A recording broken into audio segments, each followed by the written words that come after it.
Thank you guys for sitting through what is a very long day. I'll try and add a little bit of levity throughout.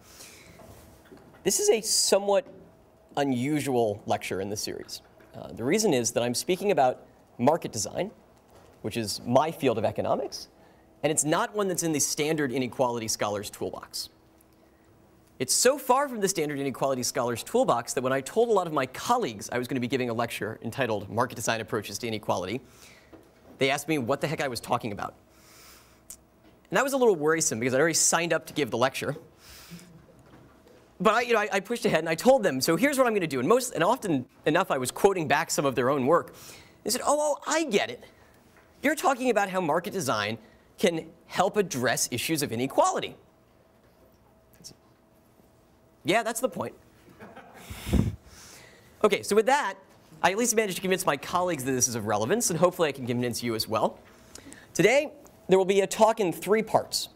So the first thing I'm going to do is show you how market design works, how we think about the world, what sorts of problems we work on.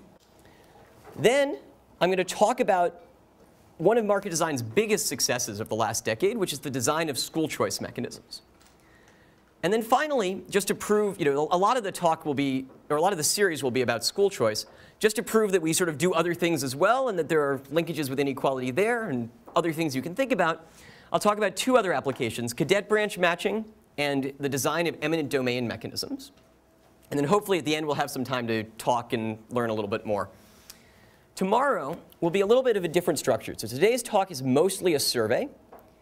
Tomorrow we'll take one topic that's gone on in the school choice literature, which is the design of affirmative action mechanisms. And we'll basically go from the first paper in the market design school choice literature on this topic all the way through to research that is, in brand new working papers circulated as of a month ago. And we'll see a little bit more of what the current state of research looks like. OK? All right, so first, I would be completely remiss in my duties if I didn't explain what the heck market design is. So, the market design approach. What are we doing?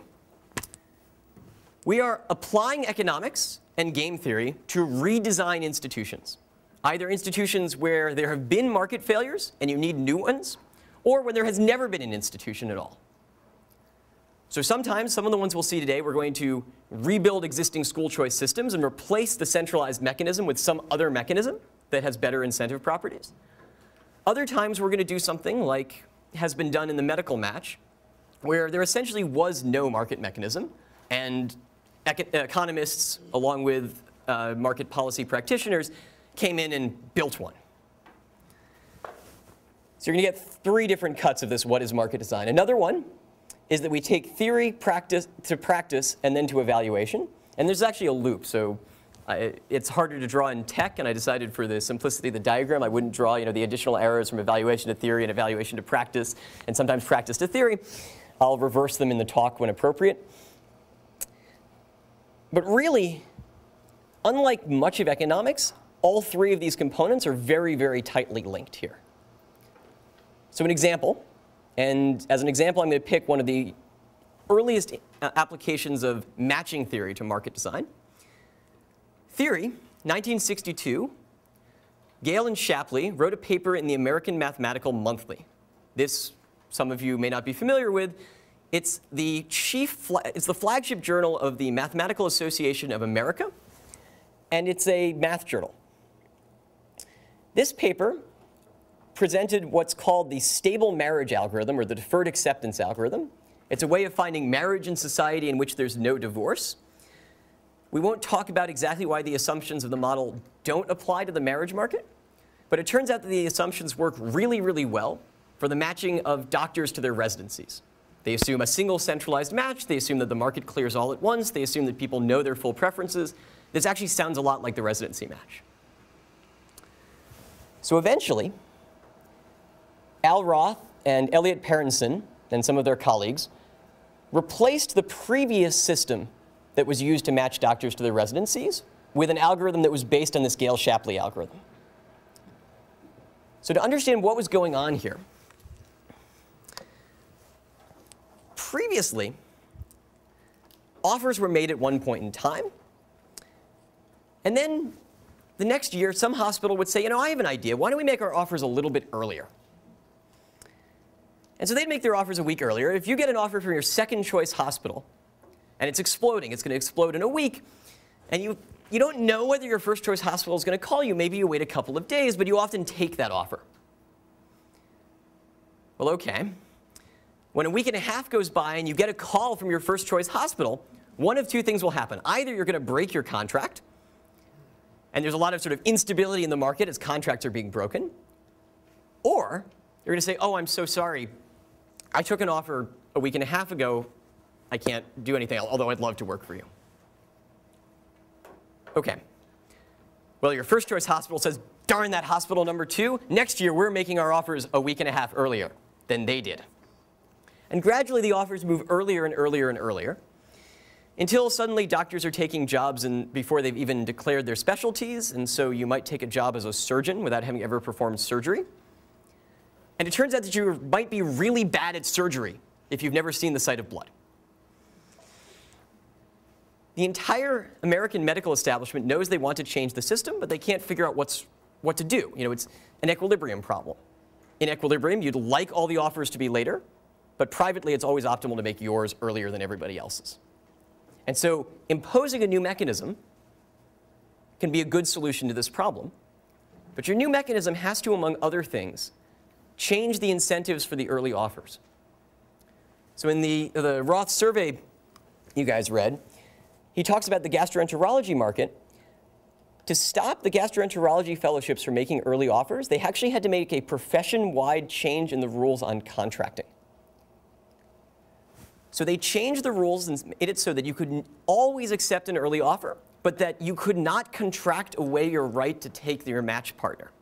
So if you took an early offer, you could always enter the centralized match and then take whatever outcome you got there and break your initial contract with no penalty. So this example highlights two facts. One of them is what we can do. We can impose a stable mechanism at the end. And in the end, very soon, we'll see that we do a similar thing in a lot of these school choice problems. But the other, and this is very important as well, is that you have to work within the space of the market.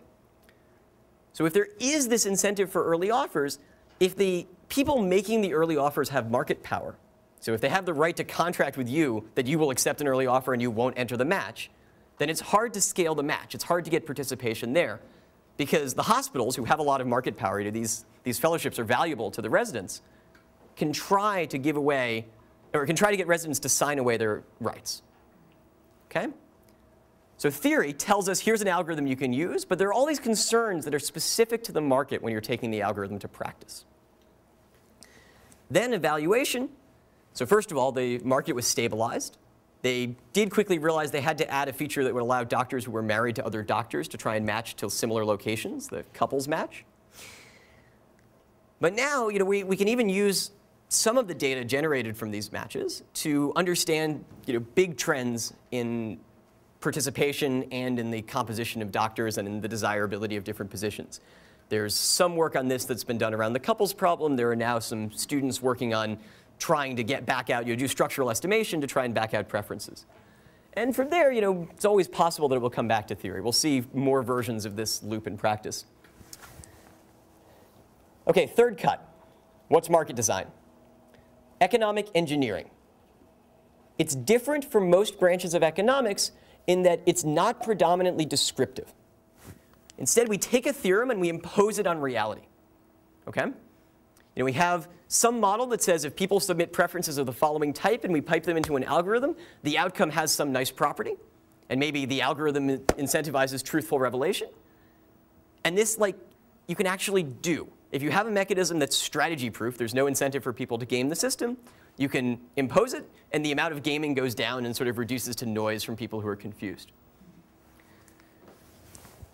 Another thing that we do is we try and work around impossibility results. So almost every problem we talk about today will be backed by some underlying impossibility theorem that says the best thing you could imagine doing is not possible.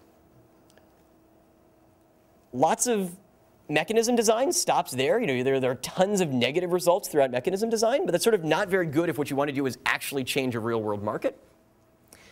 And so what we try and do is refine the criteria, get a better understanding of what we really actually want, which parts of the outcomes are more important, and then build around those. As I said, we work within existing conditions. So kidney exchange, for example, we have partially because people refuse to sell kidneys. So even if you believe that having a market for kidneys is more efficient, you can still do intermediate things that improve the efficiency of the allocation without going to a full market solution. And then finally, another bonus that sort of comes out of this, and it's often not the motivation, but it's a bonus, is that by doing things that organize the market function, you can actually get real data and learn actual things about what people in the market want. So for example, when you have a strategy-proof mechanism, so it's truthfulness is a dominant strategy. I'll say this word strategy-proof all the time. We'll define it formally in a minute. When you have a mechanism that incentivizes truthful revelation, you can learn people's true preferences, and then you can adjust things in the market according to their preferences. So if you want to know if there's a school in the area that everybody hates, you can learn that. It's the bottom of everybody's preference list. By contrast, if people are gaming the system and some of the preferences that are submitted to your mechanism come out of strategic behavior, you have no idea how to interpret them. You don't know whether they're truthful and just weird or whether they're derived from actual strategic behavior. OK, strategy proofness. I said we're going to see this a lot. So in the inequality setting, this is sort of the big one. Strategy-proof mechanisms are ones that incentivize truthful play, and in the same sense, and we'll see very formally, level the playing field. They make it sort of equal access to everyone.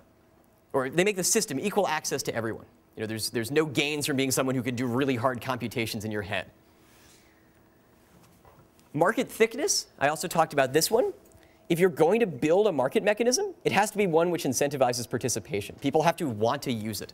That's going to mean it can't give them unacceptable outcomes, and it also often will mean that you can't have sort of flagrantly unfair outcomes, or outcomes that are unfair in ways that might cause people to, want to quit.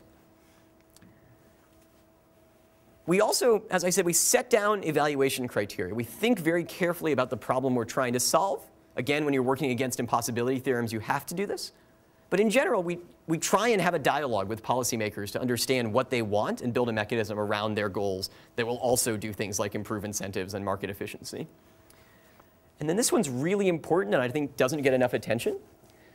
It's often very good if you have a basic framework and set of design principles, but you can sort of give them as a package to somebody else and say, OK, pick and choose from this. So in school choice systems, we leave the politicians / school boards the power to decide how priorities are going to be allocated. We tell them a lot of information about what the allocation of priorities should do to outcomes, but they have that flexibility to make changes, to give priority to people with siblings in the same school if they want, or people in the walk zone to reduce busing costs. And that's actually really important. So having a mechanism instead, for whatever priority structure you want to give us, we can give you a good outcome. That's useful.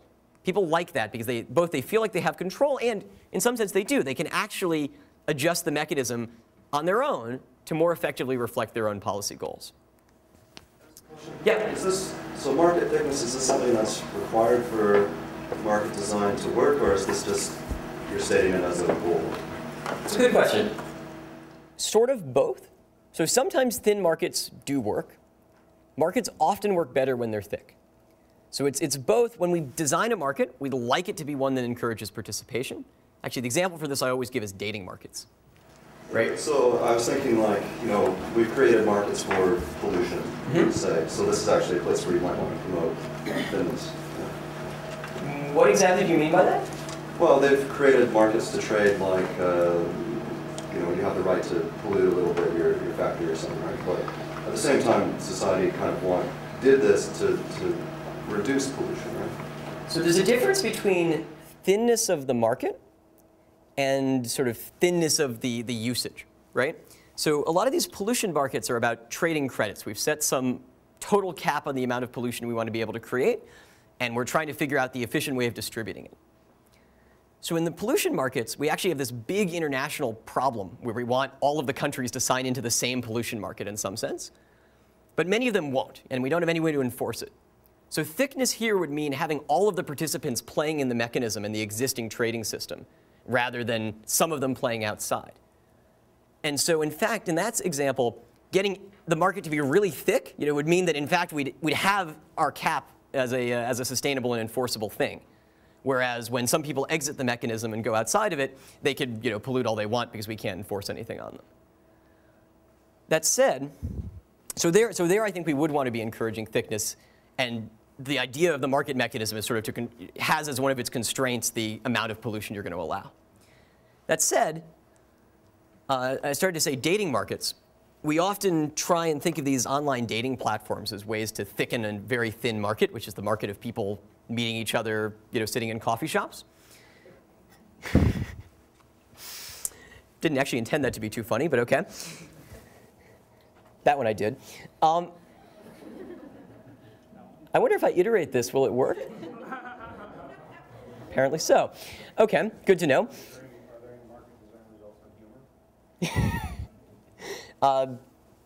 Far too big for the margin of this talk to explain. In any event, these dating markets, many of them, the goal is to be thick. Some of them start with the premise that they'd like to be a little bit thinner. So Match.com is sort of this huge, gigantic, shambling dating market that has lots and lots of people in it. And you guys all have econometric experience. When you have sort of a large distribution of people on the site, you draw one at random. What does that person look like? I hear some laughter, but no one's actually giving the answer. What's the answer? Average, good. So you draw someone at random from Match.com, and they more or less look like the mean of the population distribution, which, while it's great for the vast majority of the distribution, does absolutely nothing for either tail. And so there are people who set out to create sites that try and exclude members who aren't on one tail or the other, and there actually are ones for both tails. The problem with these markets is that sort of the forced thinness makes them very hard to scale, right? It's very hard to get enough people from the right tail to sign up for dating websites. So I think every time I've gotten a degree from Harvard, I've gotten another email inviting me to join Ivy Date. I don't know anybody, all of my friends presumably got these too. I study dating websites to some extent. We've all talked about them. I don't think anyone has joined this Ivy Date site. And so by trying to constrain itself to be thin, it may actually be too thin to get anyone to participate. So there's this weird sort of trade-off between the two in that setting.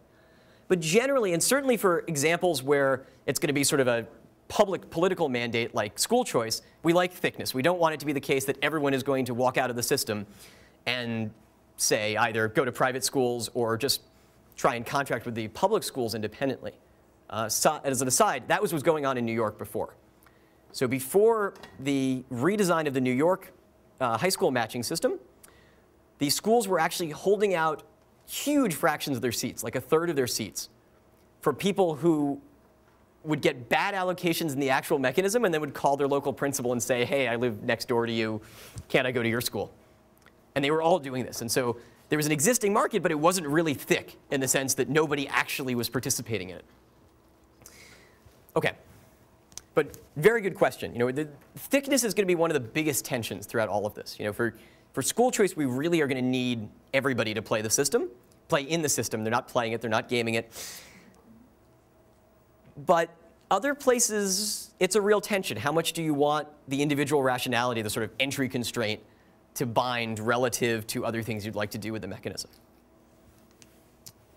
Actually, we'll talk about that with eminent domain. That's a big deal. OK, so that's market design. Any more questions before we start in on school choice? I just want to understand if there is really a matching market for ugly people. That's kind of what you suggested. A matching market for ugly people? Yeah, Is there a reason you might be interested in that? I mean, no. For the purpose of the recording, the first question was, I want to understand if there's really a matching market for ugly people. The second question was, is there a reason you might be interested in that in particular? So no, I like to believe that most of the dating websites are not just picture image contests.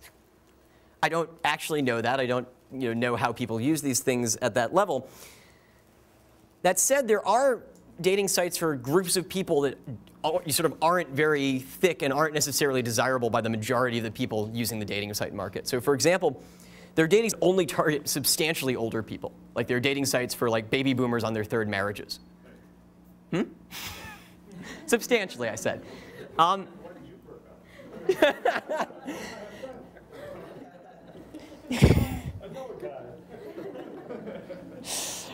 not touching the peanut gallery in that corner. And so things like that, these are really very specialized sites that are out, on one dimension, they're a tail of the distribution that people, the mean people on Match.com aren't interested in at all, right? The mean people on Match.com might be very interested in people with 15 PhDs. Those people are in finance jobs. Those people are likely to be great providers, but the people with the 15 PhDs in finance jobs probably aren't interested in the Match.com people. But there are these. So there's a huge number of dating sites out there. This is not a talk about dating sites, but I do sometimes give one of those. In order to prepare for that, I created fake accounts on a number of them, and looked at the distributions. There are more of these than you can imagine.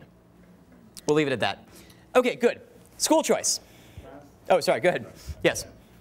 So the examples that you've delivered so far have all been sort of elements of bilateral matching markets. But I don't know, I suppose the sense you gave about what market design was seemed like far broader, but I don't suppose if I'm writing a paper in empirical I/O and I come to some conclusion about, this is the optimal, tax structure or whatever, that is incentive compatible and blah, blah, blah. I wouldn't call that market design, or, I mean, maybe it's a little bit sneaky, but I want to know, I don't know. OK, so you're not being persnickety at all. And I gave this grand outlook view.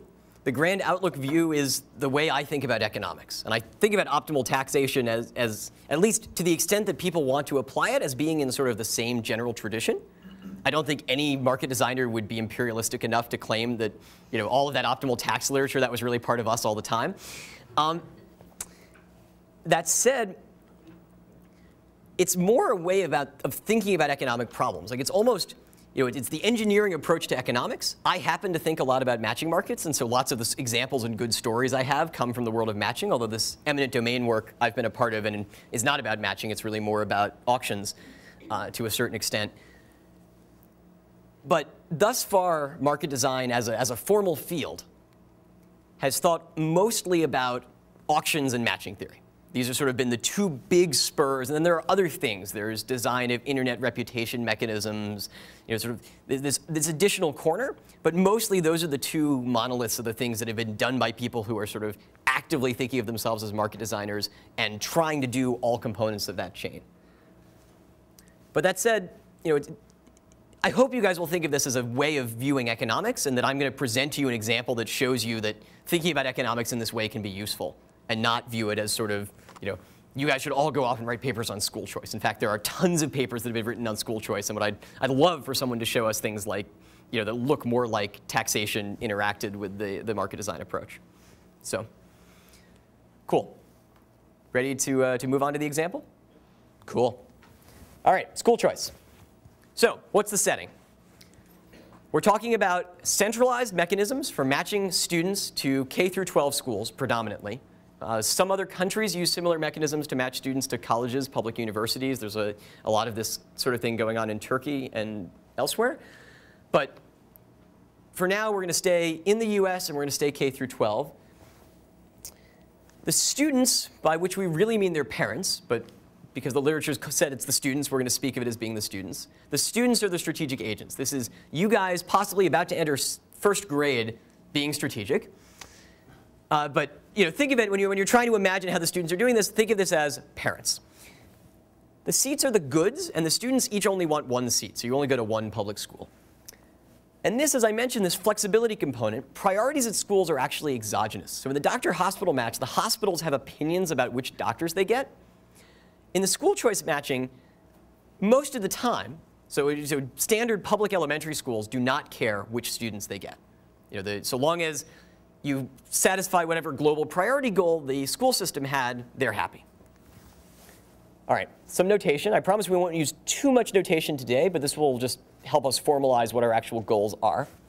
So let's call the set of students I, the set of schools C. And every student is going to have a preference ranking over schools. So this is a single linear order. Schools, meanwhile, are going to have linear priority orders over students. So they have a ranking of students. And again, this is set by the policymakers. And each school has some total maximum capacity. So thus far, we have no quotas or anything like that. It's just the total capacity of the school. A match, simple enough. It's going to be an assignment of students to schools. We're going to require that matches actually respect capacity. So you can't match more students to a school than its capacity. Yep? How should we think about the priority ranking that schools have over students? OK, good question. I should have given this in more detail. Right. So usually, there are two big blocks. There's walk zone and non-walk zone. But the standard models all require strict preferences. And so this is this huge indifference class. The schools are different between everyone who doesn't cost more bus money and indifferent between everyone who does. Maybe with some gradation by distance, but the school systems don't even usually add that. And so what you have to do is you have to randomly tiebreak all the students in the same indifference class. There are some nice theorems that sort of say these random tiebreakers are ex ante fair in different ways. But you could, in principle, use any priority ordering if you wanted. So if the schools wanted to give everyone the highest priority if they have blonde hair, they could do that.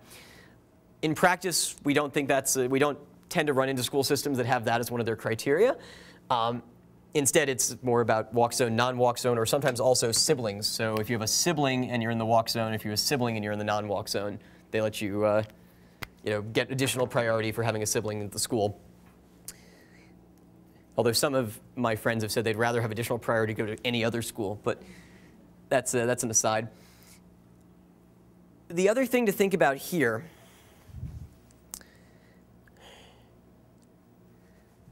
is you could, and you often will, find these priorities at places like exam schools in New York driven by test scores.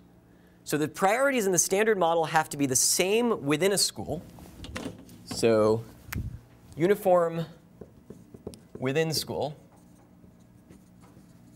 but could be non-uniform, so they can vary across schools.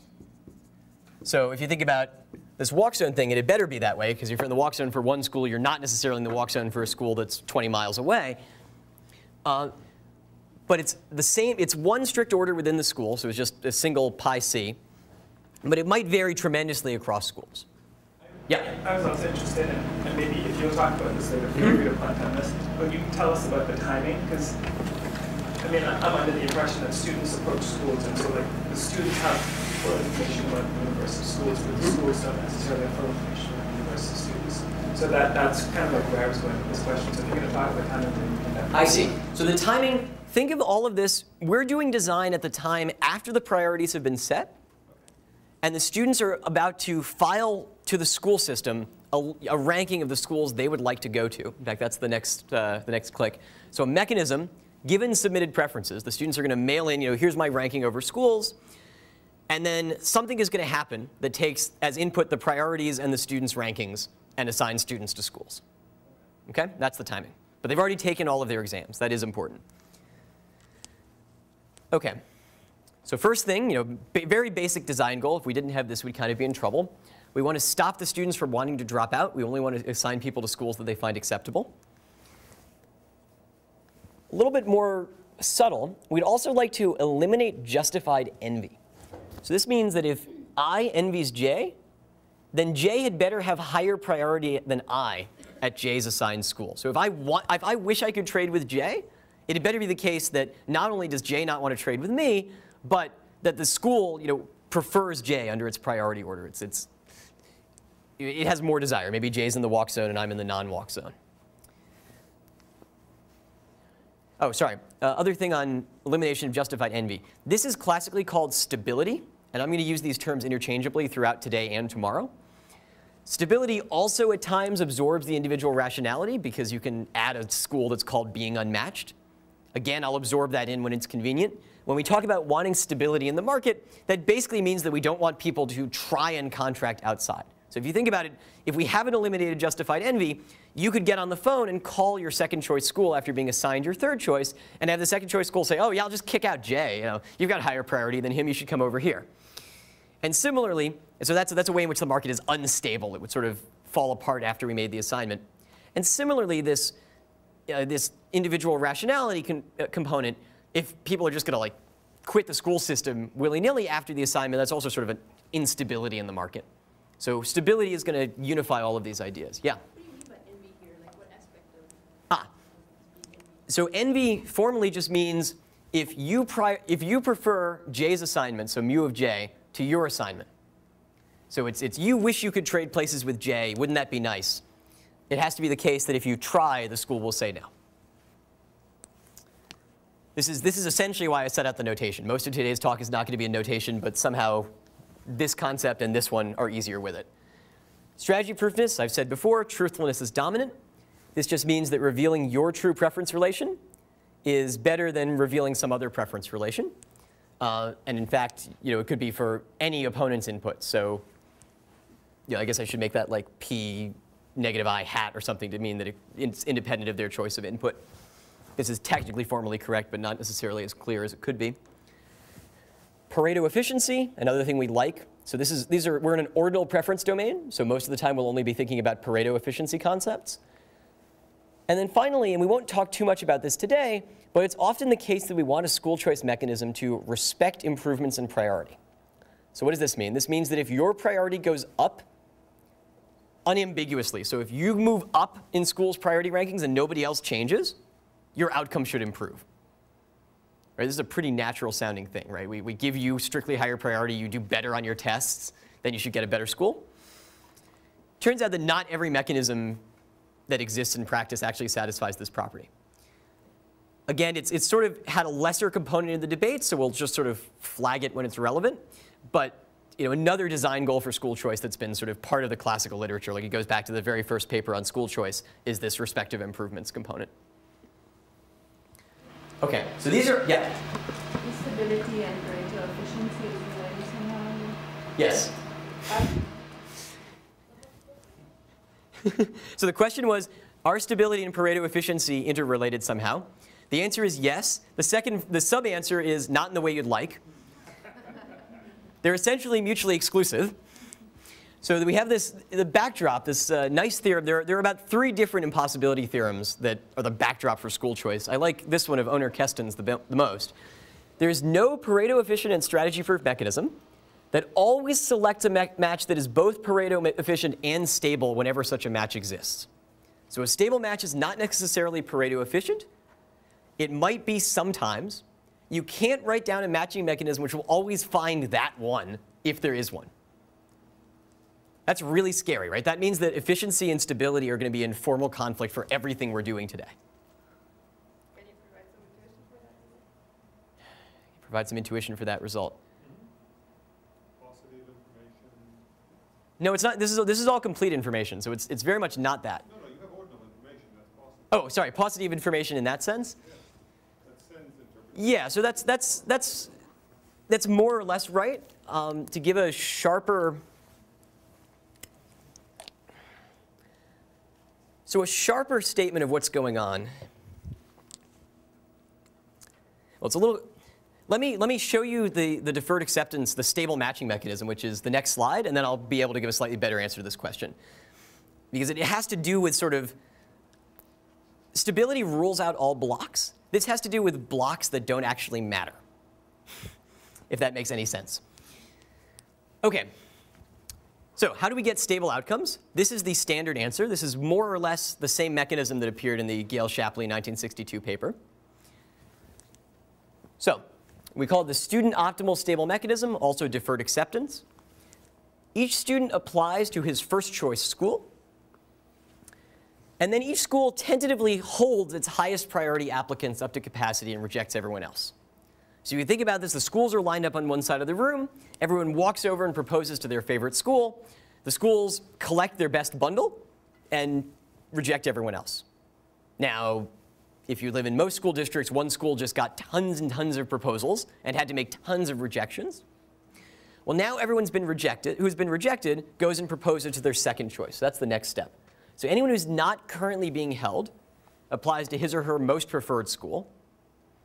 And then again, the schools hold their best quotas number of acceptable students. Okay, so there are finitely many schools in most school districts. Nobody laughed at that one. There are finitely many schools in most school districts. And the students are constantly moving down their preference relations. As a result, what we know is that at some point, this algorithm has to terminate. Right? You know, we can only make finitely many proposals. I claim that at the time at which this algorithm terminates, if we match the students to the schools that are tentatively holding them, then we have a stable match.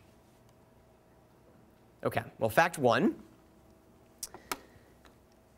No one's proposed to a school that they find unacceptable, and no school has held a student that it finds unacceptable.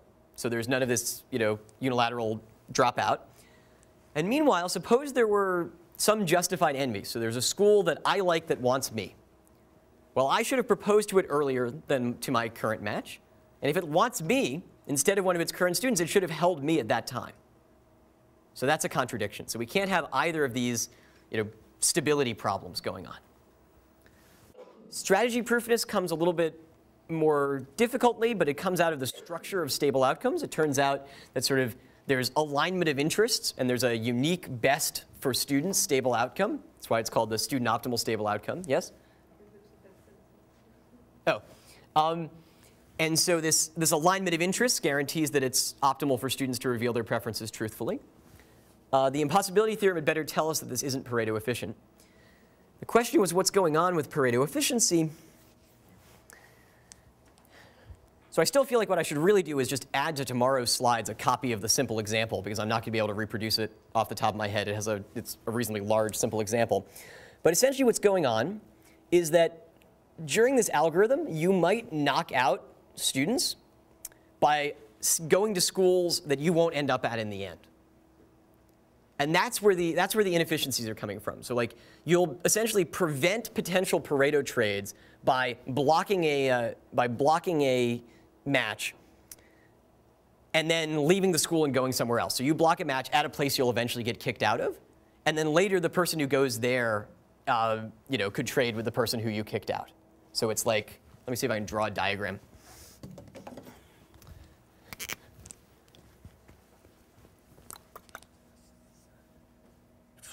How many of these do I need? OK, so I'm here.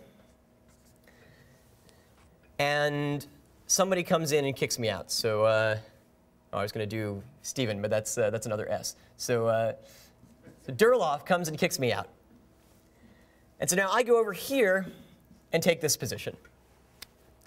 So now later, you know, maybe I kick out Jim, who kicks out Durlauf.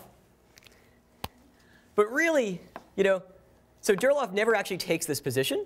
But Jim and I want to trade. I'd rather be here, and he'd rather be here. It's just I have higher priority than he does, and he has higher priority than I do. Oh, yeah, you're over here. And so Durlauf sort of never ended up at this school, but stopped this efficient allocation whereby Jim was here and I was here, simply by kicking me out and forcing the trade. Do you see what's going on? Yeah. So this wouldn't be a problem if all schools were using a pretty similar, the same ranking system for people. That's right. So the ranking system plays into this a lot. So uniform ranking is easier. You have a question, or go ahead? So I don't really understand, so what does it mean to hold its highest priority applicants? So let's say you had 2 schools and 3 students, and everybody had to rank 2 highest. Let's say there are 3 students. Mm-hmm. Oh, this doesn't work. Okay, let's say you have 4 students. Okay. And 2 want to go this way, and the other 2 want to go the other way, to the other school. But then each school can only rank 1 individual as its highest. So highest is rank the 1 highest, and then there are the 2 left who then have to go to their second. Very good question. So highest priority up to capacity. So if your capacity is 5, you take the 5 highest priority applicants you received. Okay. Yes. Oh, sorry. Are they taken? Are they taken? Yes. Is it done? No. It goes on. So you only finalize the assignment at the end. Fine. Yes. What happens if, let's say there are 10 schools, and I only want my child to go to 1 of 3 schools, and if my child is matched with 1 of 3 schools, I drop out. Like, how do we account for that? So you list on your preference relation only those 3 schools, and then the last, and then if you don't end up assigned to the mechanism, it tells you you didn't get matched, and then you go to a private school or something like that. So you always have the freedom to not list a school that you don't want to go to, and you just may not end up being matched. Would that come against Pareto efficiency, or like what's the? Does that count against efficiency? I'd have to think about that. I don't know. In the sense that, like, let's say somebody gets matched at school number 3, but they would have been fine going to school number 4, but I would have totally not been fine going to school number 4. So that doesn't count against Pareto efficiency because they have to prefer 3 to 4 to end up there before 4, right? If you're being unmatched. So it's unlikely. So only if like 2 different people, if somehow the mechanism unmatches someone who'd like to remain matched and matches someone who doesn't want to remain matched, you have a Pareto trade between them. But if people only list acceptable schools, you shouldn't ever have someone matched who doesn't want to remain matched. Yeah. I have a really simple clarifying question. Sure. So in step 1, everybody goes to their preferred schools. In step 2, do schools kick out people who are no longer as preferred when the next round come in? Yes. That's what's happening. Okay. That's what's going on. That's why it's tentative holding. We don't finalize until the end. Does everyone understand? Cool. Good. Yes. At the end, if it was suddenly, unexpectedly, unanticipated, the school district allows all of the students to start trading with each other. Also a good question. We'll come back to that. Okay. But, Yep. so in your example here, I was wondering, is that because you're only taking into account the utility of the students? Does anything change if you think that there's some underlying utility of the schools? Yes. So I haven't talked about it here, and we probably won't have time to go into it in any detail. But if you think that the school system is maximizing some general goal, first of all, this is not the mechanism you want to use, usually. So for example, there's work in San Francisco where they're trying to maximize the diversity of all of the schools at once. So sort of the second you have students of one type of ethnic background in a school, you want to assign students of the same ethnic background to other schools until they sort of equalize. And there's a different mechanism you want to use for that, and it turns out that there are all sorts of impossibility theorems surrounding the degree to which you can do that without creating incentives for misrepresentation. But yes, so that's a different and hard question, and we don't have good answers yet. So if you're interested, let's talk offline, and I can tell you the state of the literature. Yeah. Oh, sorry, I made the common mistake of calling the person behind the person in the same line of sight. Julia, why don't you go first? I'm just a little confused. When you said that if the student isn't placed in the early 3 schools that they're going to go to and they opt for a private school, is that not a violation of the participation constraint? So that's not a violation of the participation constraint in the sense that we're not assigning anyone to a school they find unacceptable. Right? We'd like it to be the case that everyone wanted to go to public schools in the area, but it turns out that a lot of them don't. The idea here, we're going to try and make the matching of students to their public schools as stable or efficient, depending on our design goal, as possible within the constraint that some people may leave the system if they're unmatched. Is that? Yeah, I was just wondering, so, I mean, okay, so arrows here and the only other possibility here that I have in mind, but it's required there that I have a person with, I need the full set of realizable preferences for the result to go through, right? Or maybe there are generalizations in which that doesn't hold, but right. Like in the classic. So the answer is you do need some preference freedom for all of these impossibilities as well. Yeah. They're not particularly pathological. So most of the impossibility results floating around the two-sided matching literature work for very natural preferences. So for example, the impossibility that's going on here, this basically just comes out of the fact that Jim and I disagree about which school is the best, and Stephen kind of likes this one. Right? Sort of this is a very replicable example. It's not like it sort of involves like, Stephen wanting to vote for an outcome only when it disagrees with Jim. Like, okay, cool. All right, so that's deferred acceptance. We stable? Pun sort of unintended. Good. Okay, so one other mechanism, and again, if we only get through the definitions of these mechanisms today, that'll be totally fine. Like, this is seeing the distinction between these two is really important. So again, let's spend as much time as we need to get what's going on with this alternative.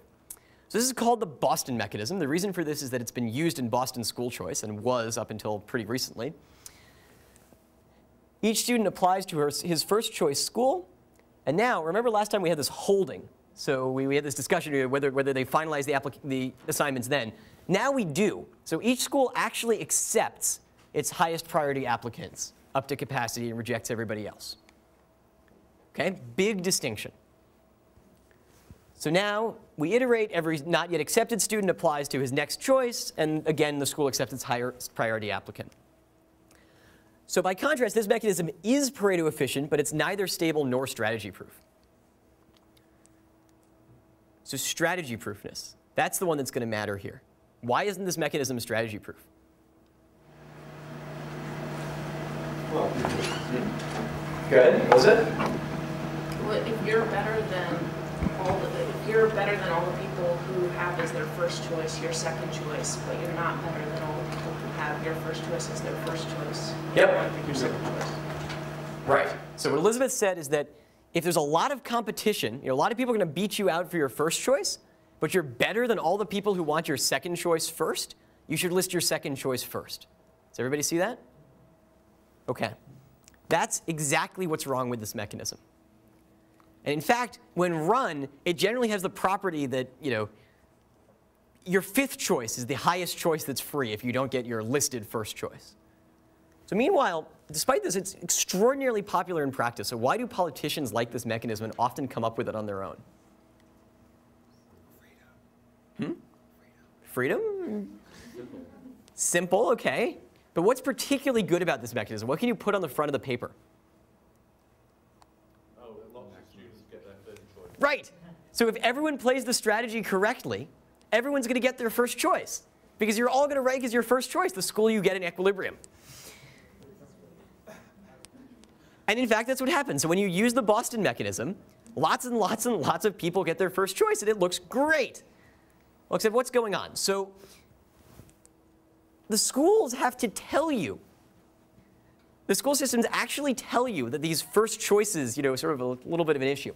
So in the Boston Public Schools manual, the thing that explains how the mechanism works, in 2004 it said, for a better choice of your first choice school, consider choosing less popular schools. What? So Boston is telling the parents that they need to strategize. Okay, well, the St. Petersburg Times figured out it even before then. So make a realistic, informed selection of the school you list as your first choice. It's the cleanest shot you will get at a school, but if you aim too high, you might miss. Why? They can explain the strategy. Because you fall in line behind everyone who wanted your second choice school as their first choice. Okay. Well, so this is all over the St. Petersburg News. They were using this mechanism as well. This mechanism was extremely widespread. It was actually the most used school choice mechanism in the world. Okay, well, how about the Boston parents? Well, it turns out that the West Zone Parents Group, this is like a particular parents union, got together and jointly collected the data they needed to strategize optimally. Our school choice strategy is to find a school you like that is undersubscribed and put it as a top choice, or find a school that you like that is popular and put it as a first choice, and find a school that's less popular as a safe second choice. And again, to optimize your strategy, you need information about what applications other people are filing and what previous application numbers were. And they collected all of this and had meetings. Sounds a little bad. Right? Like, people are figuring out how to strategize against this mechanism. You guys figured it out in 20 seconds. You might think that the random population wouldn't figure it out and you could just sort of run it and you'd get true data. But in fact, not so much. Can you talk a bit about going back to the first mechanism of the cost involved in terms of like everybody postulating and then nobody holding? Because in a sense, there's kind of like an efficiency loss. And say if I'm somebody who has like a low threshold for like hassle factors or something like that, do I get screwed in the first mechanism? Sorry, I should have been more clear about this. All of these mechanisms are just, you should think of as algorithms. There's a computer in the school system that runs it. So you don't actually actively apply to any school. You hand them a preference list, and they just run this algorithm, and it takes under a minute. So there's no like time and waiting and agony cost. As an aside, some places try and run these algorithms in decentralized fashions. In fact, for a while, the Medical Match was doing a version of that. Those do have some agony cost associated with them. But I still think the outcomes would be much better than under Boston, even once you account for that sort of time waiting. Do you have a question as well? Yeah, I have a question. I still don't really get why the first strategy was strategy proof. So for example, if I'm, like, let's say there's 3 types of schools, the best, the middle, and the worst. Mm-hmm. And I'm kind of a middle type guy. So I apply to the middle one, and I'm helped because they think I might be good, but then for some reason more people apply to the better school than the better school can take, and then those guys get to the middle school, but then they kind of get me out there, and then, okay, then I just move down, or I can kick out the next person. Is that how it works? Yes. So I don't move like to a private, but I would move to the third. That's my question. You move to whatever the next thing on your preference list is. So if you so if you prefer the third, the low quality school to the private school, you move to that. Once you're out, if you're then rejected, you go. Right. It's not like you then quit. You can come back and repropose. Okay. There's been enough question about this. I should go back and make sure we really have this deferred acceptance thing carefully. All right. So everyone applies to their first choice schools. The schools hold. They're sort of tentatively accepting, but not actually accepting their best collection of students with respect to priorities. Then reject everyone else, and everyone who's been rejected reapplies to their second choice school, assuming they have a second acceptable school. Okay? And then again, the schools hold their best acceptable set. Some people they'd held the first time might be rejected now because some really desirable student might have gone and come back and applied to you now after being rejected from his first choice. And so at every stage, everyone who's been rejected proposes again if they want to. Okay? Cool. And then we only finalize the matches at the end. Sorry, yeah. Can you explain again why strategy proofness is a really important thing? Yes. That's the next slide here. Okay. Sorry, yeah, before we so it's the stability. Okay, so you said it's not stable, the Boston mechanism. Yeah. Sorry, what's the question? You said the Boston mechanism is not stable. Correct. Which implies, if I remember correctly, that I would like to exchange, if I'm in that system, it's possible that I want to exchange places with Stephen. Correct. And the school that has taken Stephen will take you instead. Right, so you might always want to exchange with someone. Yeah, it's okay. Got it? Okay, and he obviously doesn't want to exchange with me. It's correct. Right. Okay. That's where the Pareto efficiency is. Right. Okay. Yes. That's why I was. It's personal. Yeah. Just intuitively, it seems like schools do pretty well here because they ultimately can veto students. Whereas if you reverse it and say, like, if schools submit their list of the students that they want and parents have the power to reject, would students be better off than in this version of the game? Interesting. So that's a very good question, although I think you have the intuition a little bit flipped. So it turns out that there is actually a set of stable matchings in general. It's not just one of them. And there's sort of a student optimal, so we call this the student optimal stable matching mechanism. So it better be that it chooses the student optimal one. And then there's actually like a lattice of these things all the way down to a school optimal one. So in the doctor-hospital match, say, where the hospitals are strategic players, there's actually a very deep design question about whether you want to pick the hospital optimal one, which is in fact is the doctor pessimal, or the doctor optimal one, which is hospital pessimal. Is that always the case? So it's always the case that the proposing side is best off, and that the one that is best for one side is worst for the other in these sort of simple matching mechanisms, matching models. There are more generalized models in which this theorem breaks down in certain fairly technical ways. But for everything we're talking about today, sort of the student optimal stable match is if the priorities were preferences, the school pessimal match. Worst. Worst. Yes. Yeah, definition of pessimal is worst. But yeah, so we're going to abstract away from that for all of the discussion today, because here the schools really are not strategic players. And only the student optimal stable mechanism is strategy proof for the students. Also, in large markets, there are some theorems that show that with very high probability, there's actually only one match. Sort of this whole lattice collapses to a point. But you're right, this is an important design issue to think about. Yes? So just a comment, like when we're talking about problems with the Boston mechanism, like are you going to talk about fairness at all? So in the sense that, we're assuming that everyone has the same cognitive cost and can figure out the...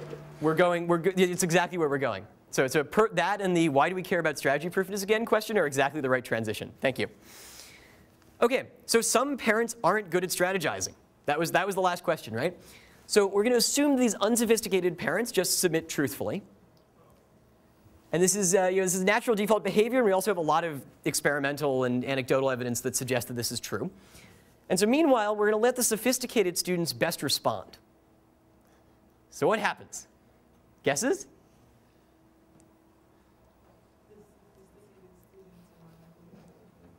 Yeah.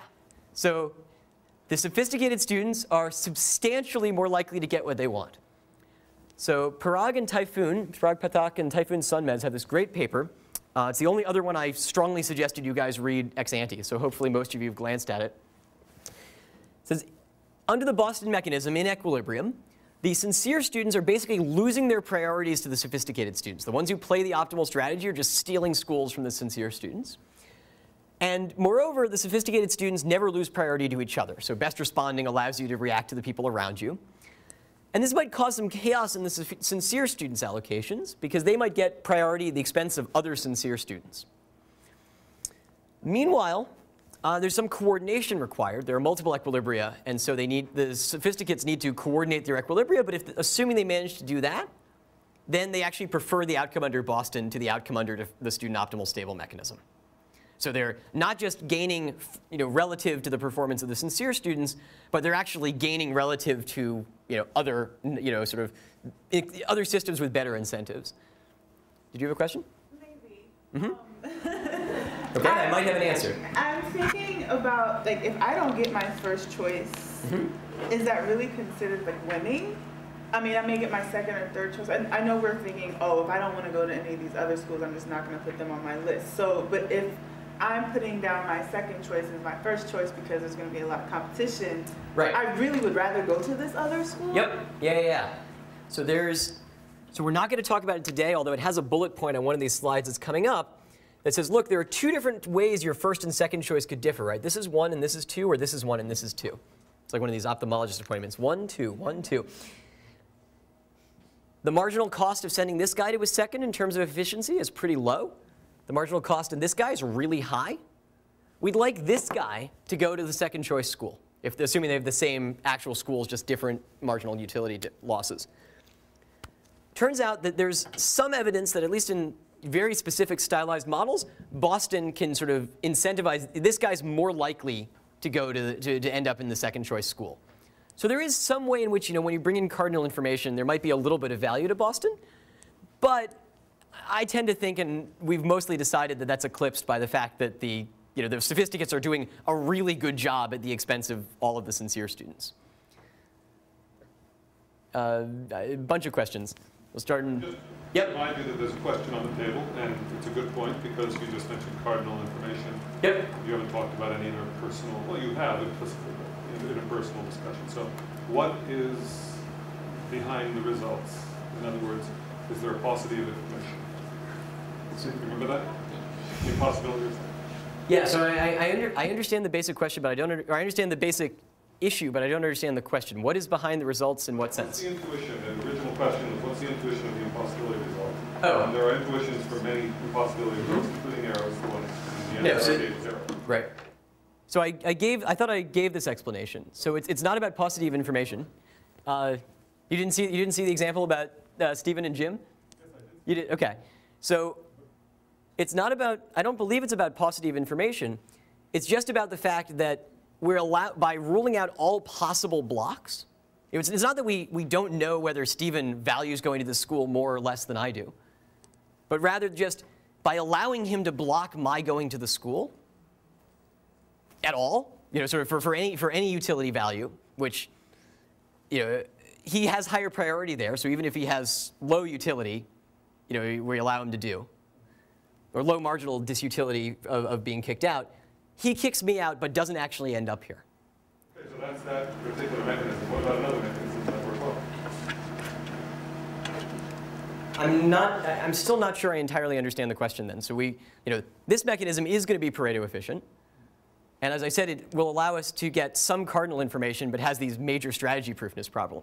So I guess like what you're saying that like in this particular case, both doesn't hold. But I think what you're saying is like, why can't we think of any possible case where both might work? So all I was showing is that stability and Pareto efficiency are in some fashion in conflict, right? And so this is an instance where stability and Pareto efficiency are going to be in conflict, and that's the intuition of what's generating that conflict throughout. Even in the impossibility result, this is what does it. Yeah, this is, I can't claim it's the only thing that does it, but this is one example of something that does it in the context of the impossibility, that underlies the impossibility result, yes. So if I had perfectly comparable, cardinal data, information on all of this, and I had yeah, so even if you had cardinal data, you would still have this problem. And I optimized, and so would I be able to get to a social ranking or something that would be a way of implementing things that would be better and stable? So when you have cardinal data, stable outcomes generally are efficient. So if you allow people to actually, right. So again, this is sort of, these impossibilities sort of live in the ordinal world. But you do have to allow people to make transfers. You can't just have cardinal utility and then generate the ordinal preferences. So one way of interpreting your question is if I give you cardinal information and then extract people's preferences, will this appear? The answer is yes. If you give me cardinal information and let people pay each other, no. Okay. So you actually get full efficiency in stable outcomes when you allow transfers, but that's sort of a different problem, partially because it's a different class of problems, and more for this circumstance because we don't usually let people pay each other to go to good schools. Okay. Really quickly, go ahead. Have you said why the Boston mechanism is unstable yet? Have I said why the Boston mechanism is unstable? No, but it's very simple. Suppose you don't end up at your first choice, and your second choice gets filled up. You end up in your fifth choice. You, in fact, could have had your second choice. OK. So this was the major reason for switching from the Boston mechanism to the student optimal stable mechanism in Boston. And in fact, they quoted it. So the year after that recommendation in the handbook, they said, a strategy-proof algorithm levels the playing field by diminishing the harm done to parents who do not strategize or do not strategize well. So now we've built up a bunch of theory. We spent a lot of time gripping it. This is the first time we can see it in application. If we really understand how to make a mechanism strategy-proof, we can equalize individuals' access to the school choice mechanism. And in fact, the West Zone Parents Group protested and lobbied against this change. So but it still went through.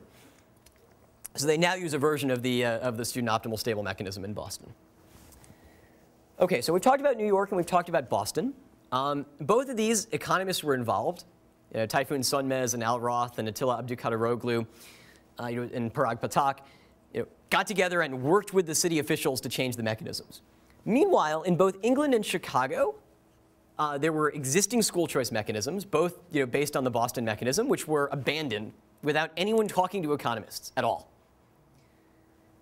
So the weird thing is they actually chose non-strategy-proof mechanisms. They replaced a non-strategy-proof mechanism with a non-strategy-proof mechanism. So very quickly, I'm going to try and sort of generalize the discussion we just saw about strategy-proofness to say how you can think about strategy-proof and at different levels. OK, so here's quickly the story from Chicago. I couldn't believe it, school CEO Ron Huberman said. It's terrible. Well, what was terrible? High-scoring kids were being rejected simply because of the order in which they listed their college prep preferences. So this is, they reported truthfully, and they lost out because they were running a version of the Boston mechanism. Previously, some 8th graders were listing the most competitive college preps as their top choice, forgoing their chances of getting to other schools that would have accepted them if they'd ranked those higher. So they switched midstream. They actually canceled the mechanism and said, all right, we're changing. You can submit new preferences if you'd like. They figured out that some people had been strategizing, or probably been strategizing, and switched to a version of deferred acceptance. Well, what's their version? Well, the old one was Boston, except they forced you to truncate your preference list. So there are 9 of these elite public high schools, and they said you could only rank 4 of them. They went to deferred acceptance, student optimal stable mechanism, but also with the same truncation down to 4. So by the way, do people see why truncation might be bad? Great. OK, good. So this was urgent. This was all over the Chicago Sun-Times, and yet they chose a mechanism that's still manipulable. So we're going to go through this very quickly, and I'm not actually going to talk through the formalism too much because the formalism is not that important if you're for this purpose. If you're interested in it in more detail, go look at this paper. It's Padak Sonmez. It's forthcoming in the AER. They said, well, okay, can we understand if there's some way in which the student optimal stable mechanism with truncation is less manipulable than the Boston mechanism with truncation? And the answer turns out to be yes. So essentially, you count across instances of preferences, right? So the preferences are the thing that you don't know when you're the mechanism designer. And you say that a mechanism is as manipulable as another mechanism if there's some instance in which one is manipulable. Sorry, for any instance in which psi is manipulable, phi is also manipulable. And then you can say that phi is more manipulable than psi if whenever psi is manipulable, phi is 2, and there's one instance where phi is manipulable and psi is not. And the theorem that they show at the beginning of this paper, it's sort of motivated by this Chicago example, is that the old Chicago mechanism is more manipulable than the new Chicago mechanism. And in fact, not only is that true, but the old Chicago mechanism is extremely manipulable. It's as manipulable as any stable mechanism. And in fact, it's as manipulable as any weakly stable mechanism. So that's, you only allow blocks among first choices. So students can only block by moving to their first choice schools. This is a really weak condition. And so we can at least rationalize this behavior. We can say, OK, so now we understand. They made some change. The other thing we can do is we can go to them and say, well, look, OK, so you guys are doing great. You've successfully made this mechanism less manipulable. This is helping the students. But we can also recommend other things. So for example, we can say, well, it turns out that less truncation is good. So allowing them people to submit 6 schools rather than 4 is actually even an improvement. So this same partial ordering over mechanisms says that student optimal stable mechanism with truncation to length 6 is less manipulable than truncation to length 4. And so through talking to them, we still don't know why they don't want to let people rank all 9. It's not like New York where there are hundreds of schools under consideration and they truncate you to 12 because they don't want you to try and actually rank 100 schools. It's 9. It seems like they could actually do this. But nevertheless, they're willing to expand the list, and we can understand and rationalize and think about as market designers, again, moving within constraints, right? So for some reason they want to do this, we can give them intelligent information that tells them which direction is the right direction to move. OK, so let's see. We talked about this. We talked about requiring truncation is still suboptimal. Last thing, so I mentioned just now that New York truncates you to 12. They also do the same thing in England. So there are lots of different school districts in England. It turns out that a lot of them use the Boston mechanism. But when they noticed that the Boston mechanism had this strategization problem, they didn't just switch. They actually outlawed it. So the Boston mechanism is now illegal. In fact, the whole class it comes from, they're called the first preference first mechanisms, are now illegal in England. So this is quoted from the school admissions code. In setting oversubscription criteria, the admission authorities for all maintained schools must not give priority to children according to the order of other schools named as preferences, including first preference first arrangements. So you cannot take the submitted preferences sort of, as an input to figuring out, the way in which you're going to, fill the ordering. So you can't say, look at everyone's first choice first. So really, you can't use it in England. It's now sort of completely illegal. If you find it, you can probably turn it in for a reward or something. But this is sort of where it's mostly where market designs come down on the Boston mechanism. So we talked about this cardinal thing, this component. But mostly, and I'll show you 2 more cuts of this, Boston turns out to have a lot of problems. So that's the sort of basic state of school choice. Okay, this is school choice with respect to the original criteria, trying to understand how the interplay of stability and strategy proofness and efficiency work. What we've just seen is that strategy proofness can be a really powerful way to ensure access. And we've also seen that you can talk to school officials about sort of making their mechanism more strategy proof. Let's push it a little further. And this, again, it's an interesting interplay between theory and practice, right? So it's all coming out of, it's all coming purely out of theory, these orderings, the ways in which we're thinking about the mechanisms. But you can go to practice and people will actually listen to you and take these theorems and they help them understand what's going on. I haven't said, but it's actually very important. A lot of the theoretical explanations, turns out, don't make sense to policymakers directly. So you guys are all really quick. You instantaneously saw why Boston was manipulable. It actually took people in Boston a really long time to understand this, as best I can tell. I wasn't actually there, so I can't. I won't speak to that at all, but I'll take your word on it. One thing that's really useful in showing people how these systems are actually going to work in practice is lab experiments. So there are lots of problems with lab experiments in economics, but lab experiments on testing mechanisms both lets you understand what information you need to give participants so that they can figure out what they want to do, and it lets you sort of give a baseline. Like, okay, I gave a very, very simple situation to these people. They played it 5 times after thinking about it for 10 minutes, and they understood how to manipulate the system. This, really makes things clear to school officials. Moreover, when you're talking about both Boston and New York, everyone in New York says, oh, Boston is nothing like New York. We have different schools. We're a different school system. And Boston says, no. We're nothing like New York. New York is, has many more schools than we do. They're talking about high school. We're talking about elementary school. When you say, the lab is a clean setting. It's a setting where sort of everything is, all of the, mishigas that surround the actual school matching programs is stripped out, and it's just the mechanism. Being able to see how people behave in that environment actually makes people wake up a lot. And you're like, oh, wow, OK, maybe people actually are manipulating. And then they'll go and look at their own data and say, wow, yeah, it kind of looks, how odd is it that that really bad school is a lot of people's first choice? OK. So that's the sort of early part of the school choice debate. And it's, in some sense, it's what everyone agrees on. There are other things you might want school choice programs to do. And so we're very quickly going to go through a couple examples of that. So first of them, we might want schools to incentivize improvement. The second is we might want schools to actually let people choose where they go to school. And the third one, which we won't talk about in any more detail, but I showed you the example over there, we might want to somehow try and incorporate cardinal information. But first, just one more mechanism. So earlier, who was it? Someone in the right corner. Was it you, James, who asked about the possibility of trading after the mechanism was run? So that's another thing you might want to do. So there's a third school choice mechanism called top trading cycles. And in this mechanism, what you do is you say that everyone's endowed with their neighborhood school. You can always go to your neighborhood school. And now you let people trade. They all point at their favorite school, and you look for cycles. And if you find a cycle, you rotate it, assign the students, and then pull them out. And you say, OK, here's the remaindered market. Again, point, rotate, pull. This is just the formalization of that. It literally says that. You see, there's the repeat step 1 part.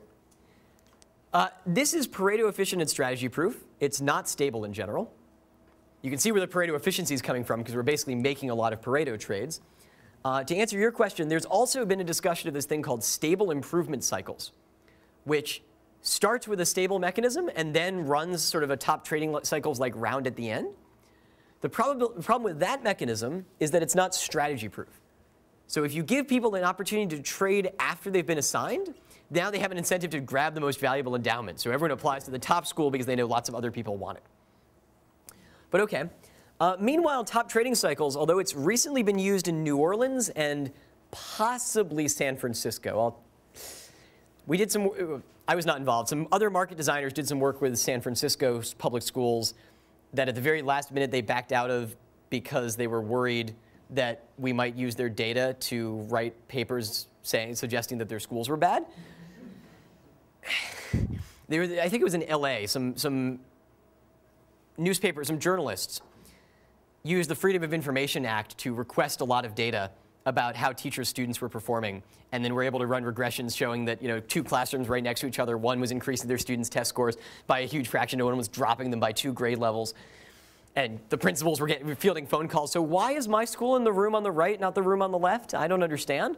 Or my students, sorry, in the room on the right, not the room on the left. And that happened just as they were about to start launching this, the actual implementation phase of a top trading cycles-based design for San Francisco. And San Francisco, as I understand it, sort of called the market designers they were working with and said, so sorry, we're just a little curious.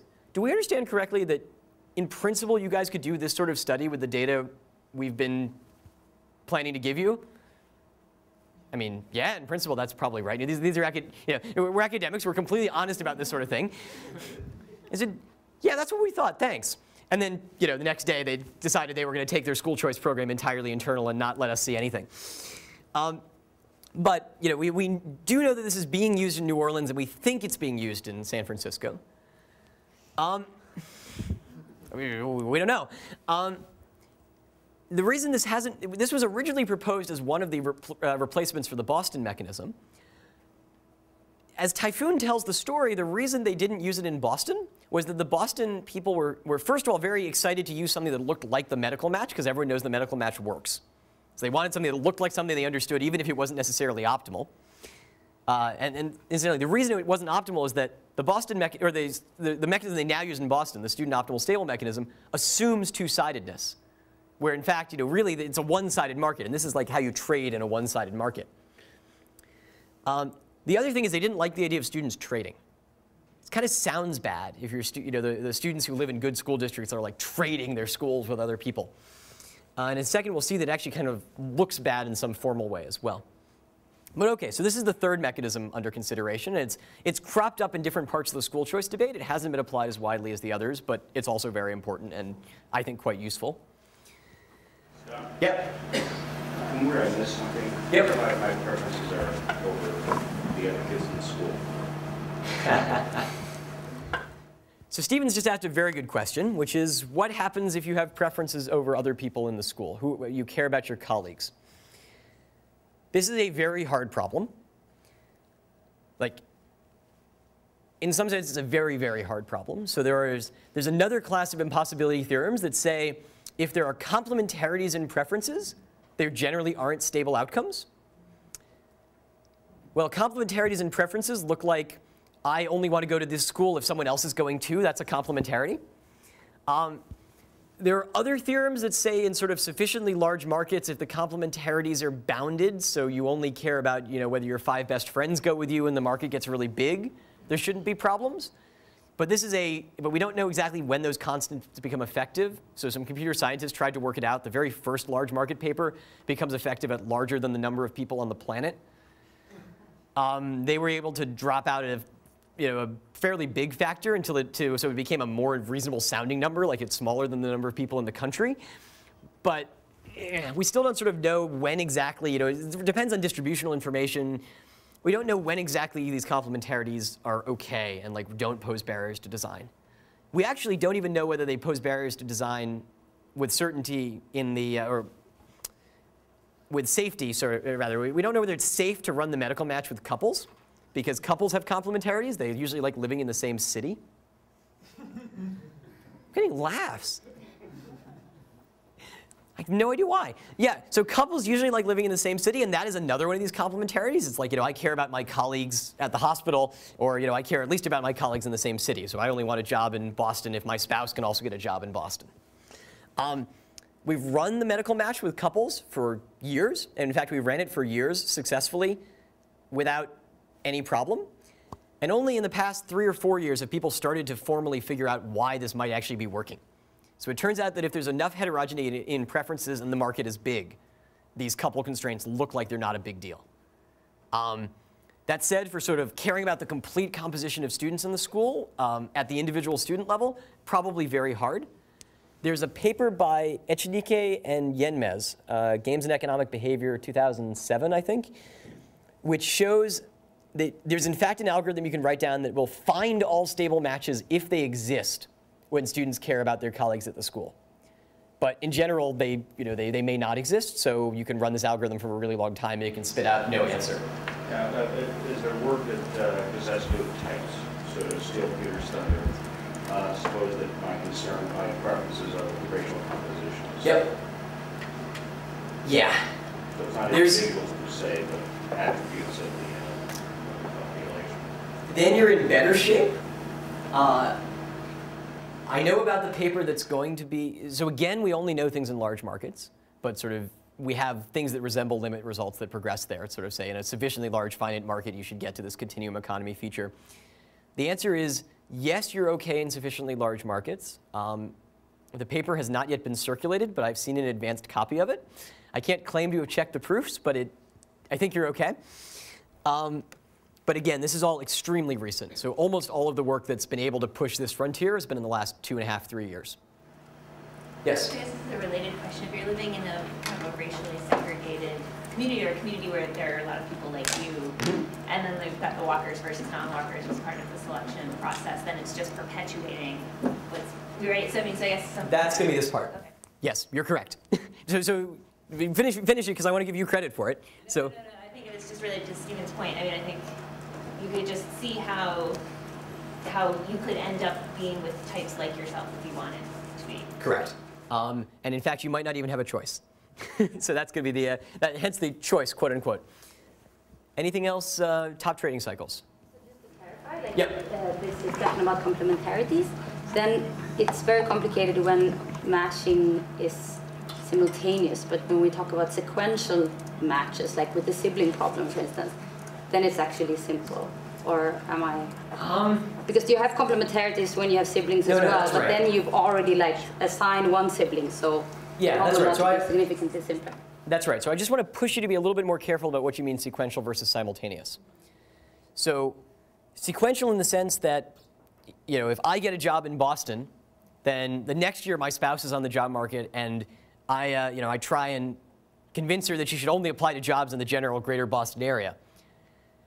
In that sense, you're right. Things are very easy because they're sequential, assuming she can get a job in Boston, which, you know, there are plenty of places in Boston that, so that's probably not a huge binding constraint. It's maybe different if I live in the middle of nowhere in Kansas or something. So in that sense, sequential makes things easier. When there's sort of only one agent passes through the mechanism at a time. You don't sort of pass through as groups or pairs or something like that. If you were trying to sort of match both agents at the same time, but do them sequentially in the same mechanism or in the same setting, so some sort of decentralized match where maybe I claim a job, the law market clears before the economics market.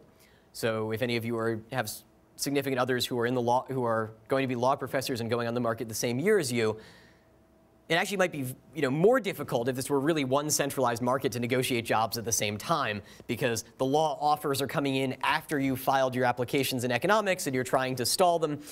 Same sort of problem here. You know, if there were a decentralized mechanism, sequentiality would actually be kind of problematic. But again, you're right. So for centralized mechanisms, we just want to sort of clear each agent once, and if we can write down preferences and priorities for those individuals, we're good. OK.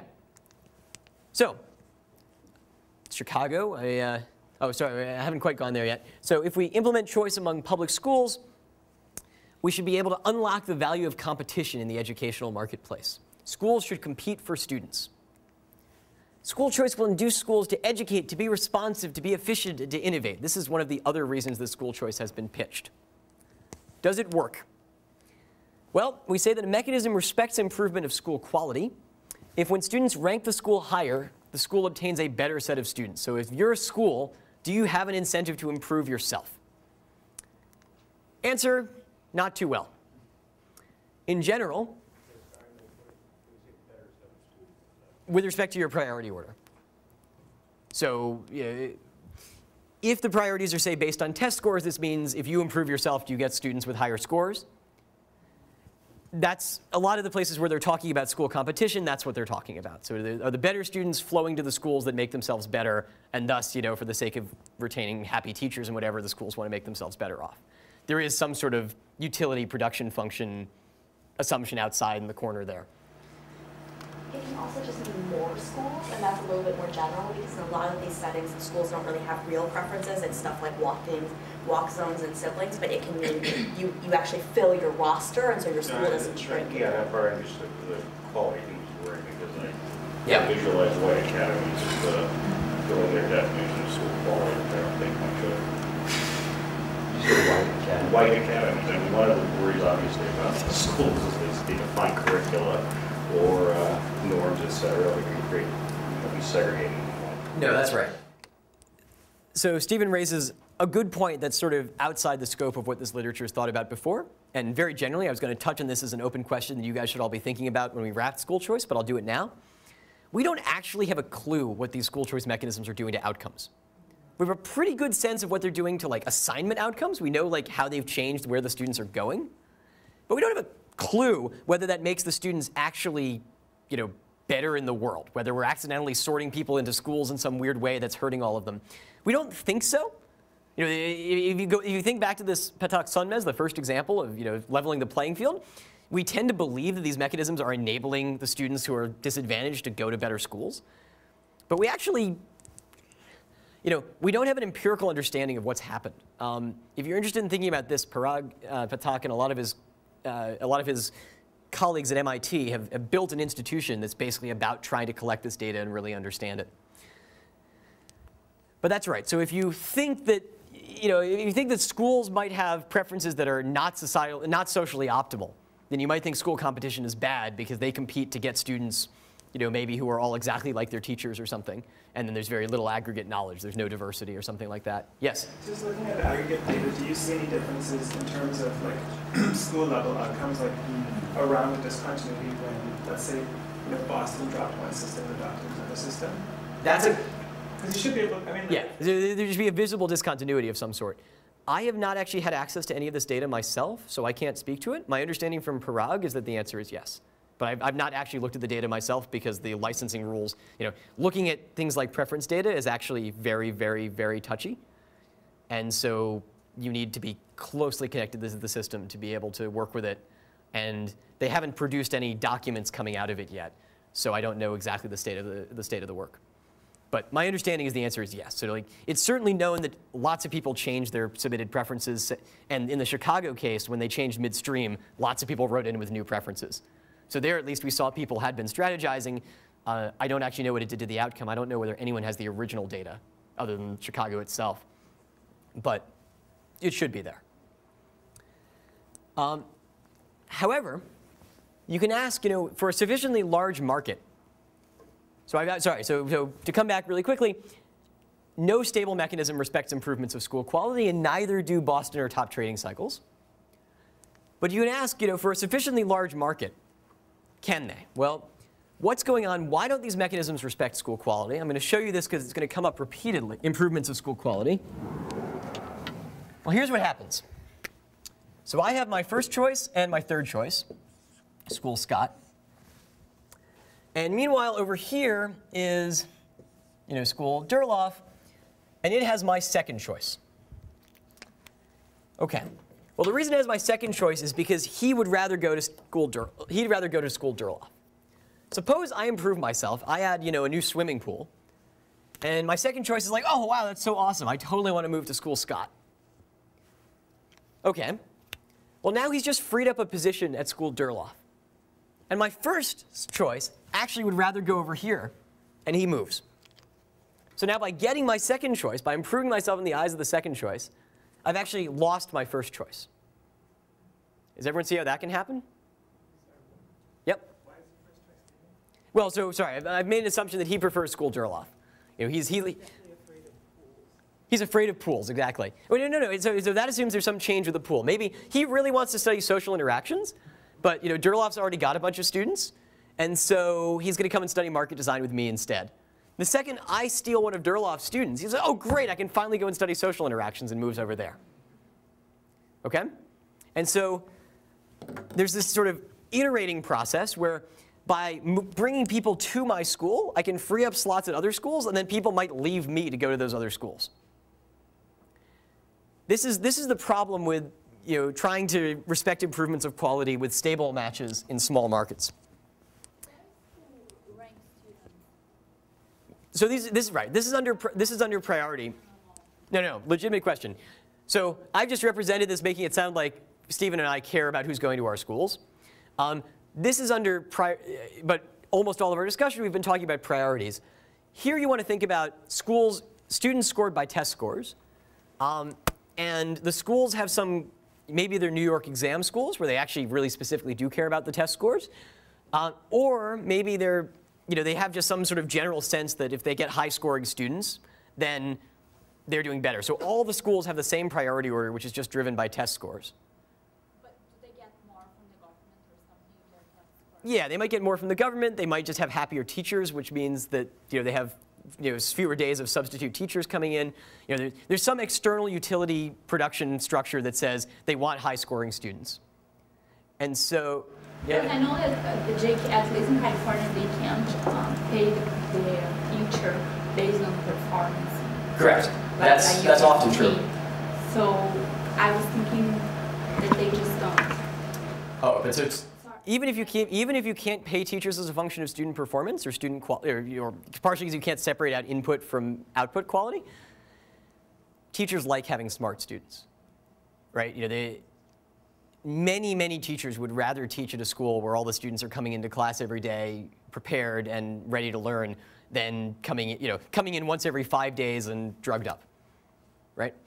Those are two obviously very extreme points of the spectrum, but okay.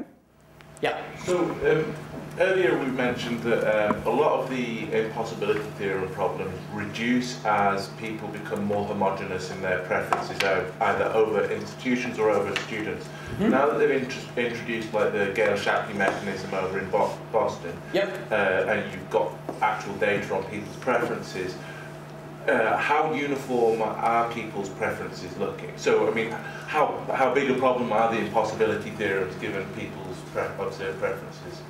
So, that one also I can't speak to directly because I haven't seen the Boston data. I have seen the Chicago data, and there's a lot of heterogeneity. And we'll see simulations done based on the Chicago data tomorrow. Yes? So you have data on before and after? So no, I do not have the before Chicago data. Parag might, but I'm not sure. I'm not certain. I have the after Chicago data, which we use for a very specific simulation. Okay. So approximately respecting improvement. So this weird thing, note that what has to happen for this to be an issue is by freeing up a slot at school D, it has to be that some guy from me wants to go over to Stephen's school, right? This is very unlikely to happen if there's a large market with very heterogeneous preferences. It's pretty unlikely that my first choice student actually has as his first choice Stephen's school. It's probably something over here that hasn't been affected at all by this change. And as a result, stable mechanisms do approximately respect improvements of school quality. So in a large enough market, the probability that improving your quality can hurt you is pretty low. Meanwhile, Boston and top trading cycles do not. So what we get here, this is a different reason to favor stable mechanisms over Boston and top trading cycles to some extent, which is that they create some incentives for schools to improve themselves. Again, this is sort of it's hard to parse how to think about this result because of this large market component, but this is another way we think about things in market design. So like look at the other policy goals, can we make that a formal criterion and then figure out which ways we can even start to get at it. Sorry? No, a large number of students relative to the number of schools. And more generally, and this is something you guys can think about again, those of you who play with market design from time to time, which I hope some at least of you will, we don't really understand how these interventions change long-term incentives of the long-term players. Right? Schools are long-term players. They don't leave the market every year, whereas the students sort of only go through the market once. And we don't, we haven't yet hit a point in the theory where we really understand what's going on, much less have any way to empirically estimate the actual effects. Okay, last thing about school choice for the day. So school choice advocates, as we said, argue that school choice should somehow convince schools to improve themselves. Even more, the school choice advocates seem to suggest, for some strange reason, that school choice programs should actually enable choice of some form. Sound sensible? I'm seeing some nods. Good. OK, so we're at Chicago. I have to mention Milton Friedman. The Friedman Foundation for Educational Choice, well, don't have to mention Milton Friedman, but he's touched pretty much everything in economics. And so as a result, he comes up here as well.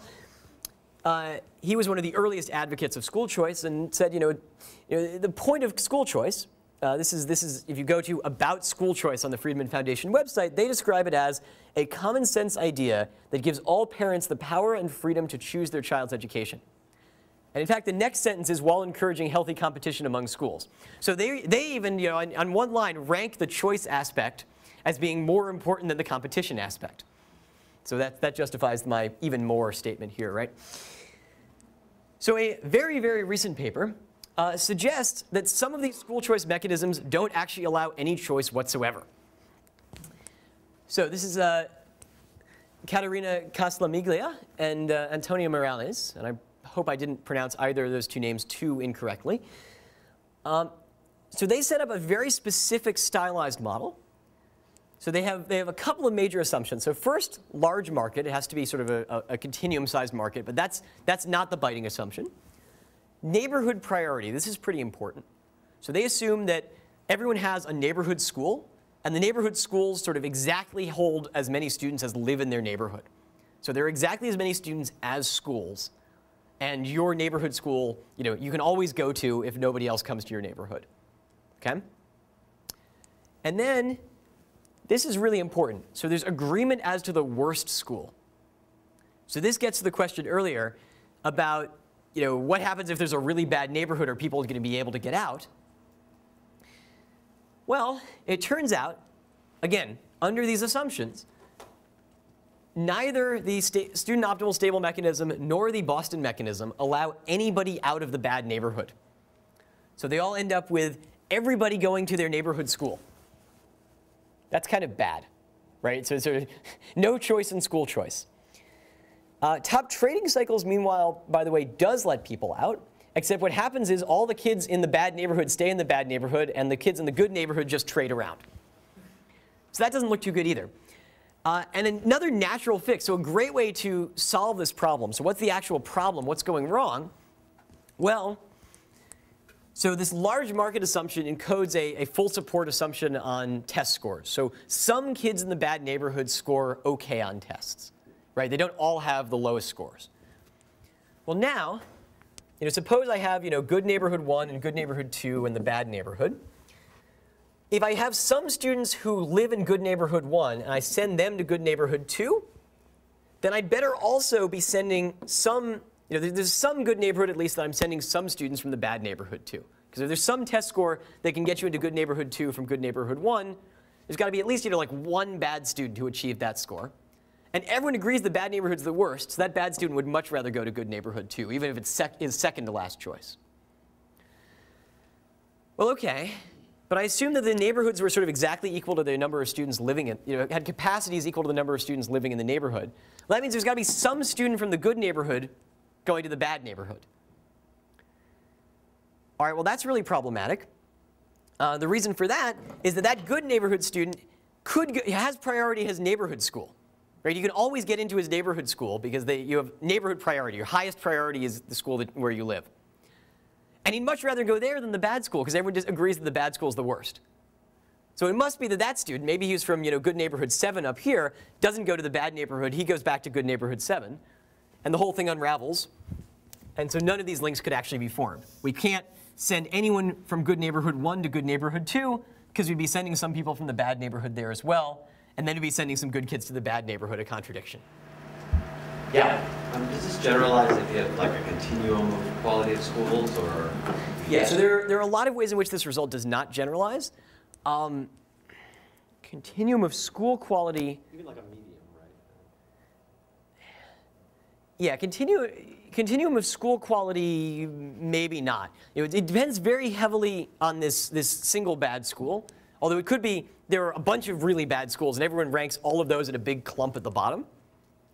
I don't know off the top of my head exactly how this would extend if you sort of disaggregated the schools more.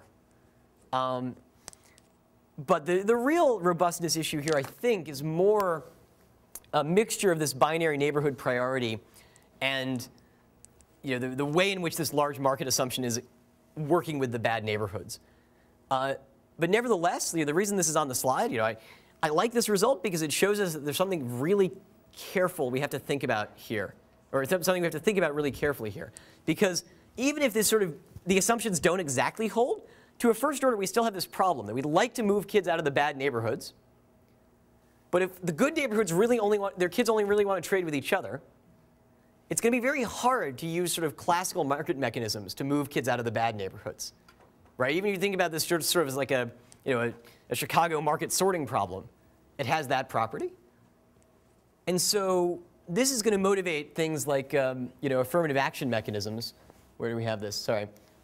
Yeah, so this will motivate things like affirmative action mechanisms, try to build into these existing school choice systems ways of moving people out of the bad neighborhoods. And again, I don't want to take this too seriously as a formal theoretical fact. Like, it's not the case that the current system is actually not allowing anybody out of bad neighborhoods. Especially if you think in Boston there's a lot of heterogeneity and people have multidimensional preferences over school quality and transportation time. Especially in New York, the transportation time thing is really big. There is choice going on in school choice in practice, but this no choice fact is a useful intuition about what we have to think about carefully if we're trying to use school choice specifically to reduce inequality in terms of long-range outcomes. Yes? Kind of like going to the point that you were making there. Yeah. If there are strong complementarities, it may be that I only want to switch with somebody from a good school, but if both of us can coordinate on going to a bad school, our presence then makes the school a better school, right? And For sure. That could be like another. That could be another way to do it. One kind of like case in point would be the gentrification that you see happening in a lot of American cities. Yep. Where if you have enough, kind of like the type of people moving in the city becomes a better. So that's totally right. Although again, there tends to be a lot of opposition to that from certain groups, like the people who bought the houses in the really good neighborhoods usually don't want to send their kids far away to presently bad schools for the sake of making them better. So I agree with you in principle, and it's certainly something to think about. We don't have a good sense of, again, partially because we don't know exactly how much this is affecting long-range aggregate outcomes, and partially, I'm sure you guys have heard this week, we don't know exactly how much moving good students to bad schools helps or hurts everybody there. But yeah, it's certainly something to think about. So there's a paper on matching with regional caps in Japan where they try and force some of the doctors to go to hospitals in rural areas, which sort of has a little bit of this flavor. Like, it's, how do you try and move people? What sort of constraints can you build into a mechanism that will encourage people to go places where they don't really want to go, but where it's really, really high public good value? So I think the challenge that you see typically is that, I'll use Pennsylvania for example, right? Yep. Like, as the university expands, in a sense, it kind of like creates a very big neighborhood and completely pushes out all of the, all of the poor black folks. Oh, right. So, sorry. So in a sense, like we can, in a sense, you can use the desire of the university, say for example, to expand, to create, the right incentives for them to expand while maintaining some semblance of what the prior community was. Because oftentimes there is some desire to move back to some of these quote-unquote undesirable areas. It's just that they don't want the existing people to remain there when they move back in. Yeah, that's right. Kevin Murphy gives this example very early in price theory. Who does gentrification hurt the most? And the argument is the people who lived there before. You force all of them into an even smaller area after gentrifying their neighborhood. Certainly right. And this regional caps type stuff has the same flavor where you're trying to move people around within regions, get some people to the regions that are further away, but not too many, trying to balance all these different sort of quota constraints. Okay. So, yeah. I know. Thank you, though. So that's school choice. I was about to say, because we have very little time, we're going to go through these last two applications very quickly. And luckily, they're more or less planned that way. So cadet branch matching, very quickly. There's this very recent paper that Tayfun Sönmez wrote. It's based on, it's a series of two papers, one joint with Tobias Switzer and one that he wrote alone, that works on this new matching program that the Army has been using to match cadets to their branches of service after they finish ROTC, or military academy. What they did is they introduced a program whereby you could bid additional years of service in exchange for advanced priority at certain branches. I'm seeing laughs. No, not a problem. It sounds kind of, funny when described in the abstract, but actually it's a kind of clever market solution, right? So you want to favor the people who want to become career military. The previous system, there was a strict order of merit list, and you would be matched as a function of your position on this list. And it happened that lots of people who wanted to become career military would end up in branches that would give them no opportunity for advancement, and they'd leave in a huff after they finished their term of service. Now they can bid these additional years of service. This is costless for them to pay. And it's only for some of the slots. So it's the bottom 25% of slots at every branch. So if you can get in on merit, you get in. But if you wouldn't get in on merit normally, more or less, you're allowed to pay this additional cost for advanced priority. So it's sort of it's a mixed market mechanism. For that reason, it's technically fascinating. So this system which the military came up with on its own is in some sense, the hardest real-world application of generalized matching known. We'll talk a very little bit about why that's true tomorrow, but that's completely irrelevant to the present discussion. So instead, we're going to focus on the inequality and diversity issues. The main point of this is to show you that there are things other than school choice where you can take these same ideas. So mostly school choice has been the big application today, and it'll be most of the discussion tomorrow. The reason for this is that market designers have worked on it a lot. There's a big literature. We have a lot of understanding about the issues that people are facing in these school choice programs. And we haven't gone out and tried to fix other inequality in many other places. Here, the military was doing that. So only about 16% of the officers were African American or Hispanic. And a lot of the reason for this is that the minorities are not ending up in the combat arms branches. To be promoted, you have to be in combat arms. And now they looked at the preference rankings, and they said, well, what's going on here? Well, 58% of white cadets submitted first choices were in combat arms. Well, only 31% of African American cadets were. That's a huge difference. But now here's a weird fact. They were running a version of deferred acceptance, more or less, except with truncation, serious truncation. So I think there are 16 branches. They only let you list, I think, 3 of them. And if you didn't get the one you listed, they assigned you to whatever they wanted. So that's a huge cost to being unassigned, right? It's not like school choice where you could just go and leave and go to a private school. This is, you're in the military, they can order you around. If you're unassigned, you get to go to the military police. To their credit, they figured out that this was a problem. So they say, on the one hand, this could be explained by minority candidates truly having different preferences. But on the other hand, they might not really prefer these other fields, but rather may reason that they don't have a high enough order of merit score to get into the field they really want. You know, if they think they're not going to get into infantry or artillery or something, they might actually list support, you know, some desk job, simply because they know they can get that using the mechanism. So the punchline of this story is a more or less happy one. It turns out that with the correct cadet optimal stable mechanism, you know, with truncation removed, you can actually solve these problems even past the technical complexities, and you can do a lot more. So Typhoon has this really good paper. I strongly recommend it. It's on the syllabus about a proposal for further redesign of the ROTC mechanism, and you know, they solve a lot of different problems the military had. Another one, you know, one of them being they don't know what the true preferences are, this finding the data. Another one, their proposal will fix, so I have this footnote, you need the right priority structure. Currently, the military has affirmative action for students who do badly on tests. I kid you not. So your ability to get into different branches coming out of ROTC, there are some slots that are reserved for students who score in the bottom 50% of the students. And you know that while taking the test. Right, and so it turns out to be possible to more or less figure out where you're scoring, you know, how likely you are to be in the bottom 50%. He's got this great screenshot in his slides, which you can find on his website, where there's a Yahoo Answers question. Here are all of my scores, you know, do you know what percentile I'm likely to be in? That, you know, was removed like the next day or whatever. And so by switching to the sort of the right market mechanism, you can also solve that problem. Because you really don't want people intentionally failing tests so that they get a better shot at being an officer. That just somehow, something about that sounds wrong. But so the punchline here is very good. So a lot of the insights we had before just sort of take into this more technically difficult environment we can use to build a strategy-proof, stable, and improvement-respecting mechanism. All right, one more example. And the reason we're talking about this one, good, we have exactly the right amount of time too, is that I wanted to show you something that's not about matching, right? I'd mentioned there are these 2 towers of market design. I mostly work in matching. There's also this work in auction theory.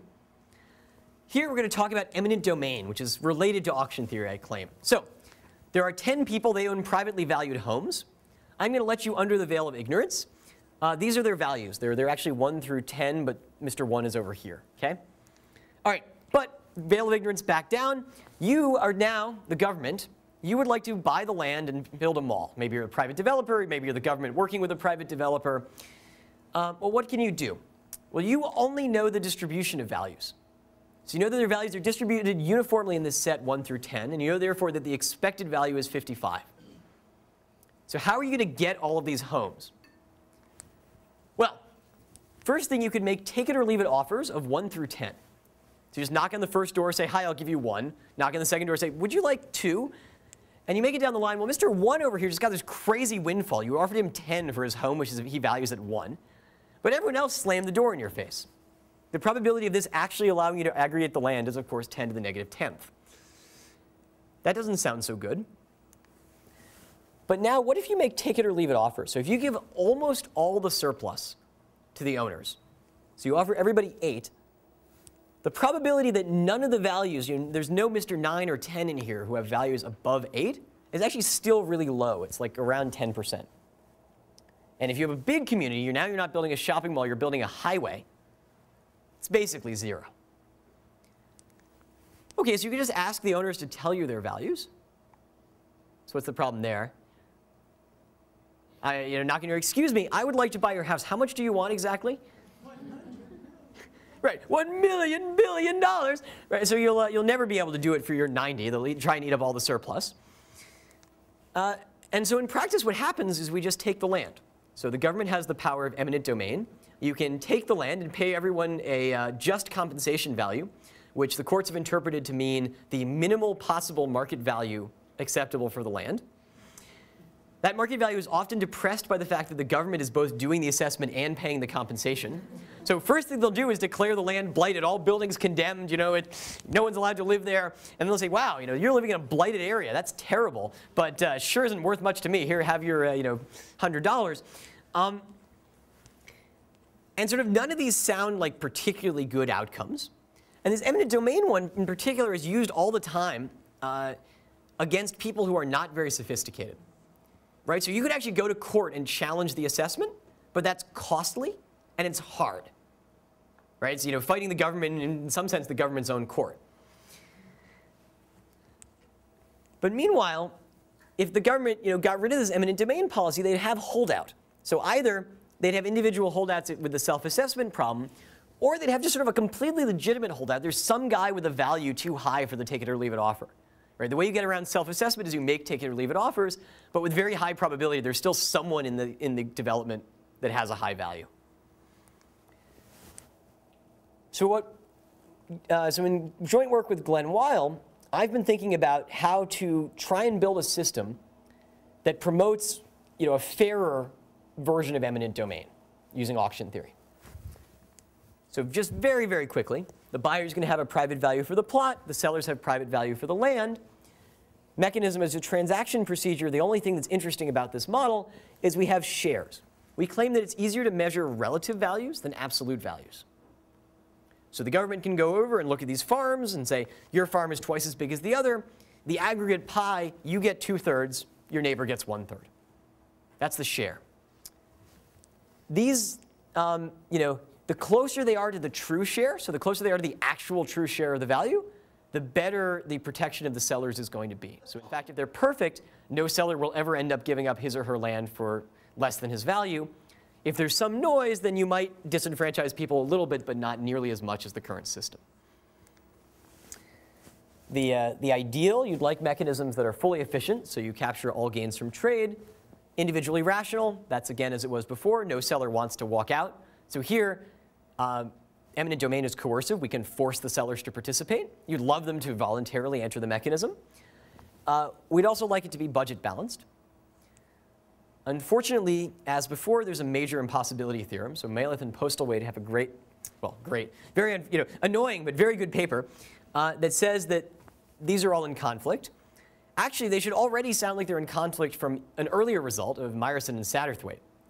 So fully efficient sounds bad. So if there's a buyer negotiating with a bunch of sellers, you might pretend that the sellers have somehow pooled their resources and values, and there's a buyer negotiating with a single seller that has a big value. Well, Meyerson and Satterthwaite said you already can't get full efficiency if there's some uncertainty. So full efficiency is going to be stuck. Maleth and Postlethwaite show that if the market grows large, the probability of any trade goes to 0. So for any individually rational and self-financing mechanism, there's no trade. So it's sort of like an extreme Myers and Satterthwaite theorem. What Glenn and I show in our concordance paper, and we're not going to have any time to go into what the actual mechanisms are, but I'll very quickly show you what we can achieve, is we can find mechanisms that have dominant strategy truthfulness, so strategy-proof mechanisms, or very close to strategy-proof to trade off for other features. Bilaterally efficient, so as efficient as bilateral trade. So they capture all the efficiency you could get under Myers and Satterthwaite from a bargain between the buyer and a single aggregate seller representing the entire community. Have some partial individual rationality conditions.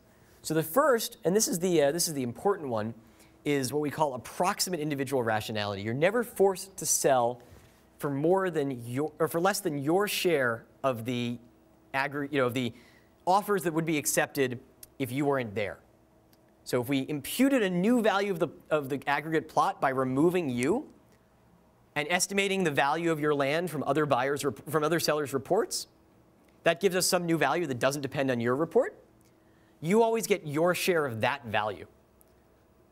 So in particular, if we know the relative shares perfectly, removing you and then re-updating with respect to everybody else's shares spits out exactly your value number as your share. There's also a collective individual rationality. We never force the community to sell for less than its aggregate value. And then self-financing. Budget balance is hard. There are impossibility theorems on this as well, but we can at least guarantee that the market maker doesn't have to make any transfers in. The government could, I suppose, pay people for starting an eminent domain action, but doesn't have to. And I think selling an auction mechanism to the government as here's how you should do eminent domain when they currently have the power to just take things, you want to make it as easy for them to stomach as possible. Yep. Can you say a bit more about where these shares come from? Yes. Good. I was about to correct. That's the last 2 minutes of this component. So yes. So the shares we imagine could come from sort of two different types of location. So one of them is actually the government, to do eminent domain, goes out and does assessments. And if you think their assessments are capturing a lot of information and they're just sort of uniformly depressing all of them, like by declaring the land blighted, that actually doesn't change the relative values. So if you think people can do good property assessments, they're just sort of trying to depress all the values in some nice, in some well-behaved fashion, the relative values are just extractable directly from that. You could also imagine they come from some normative criterion, right? So you could also imagine using a system like this for corporate takeovers. And there the share is actually the share of the company you hold. And we have both a normative reason to like that, both just for the way we define shares, but it also turns out to be good for, from the perspective of corporate governance. And the key is that if you're receiving, so this V minus VI, I really should have written it slightly differently. It should be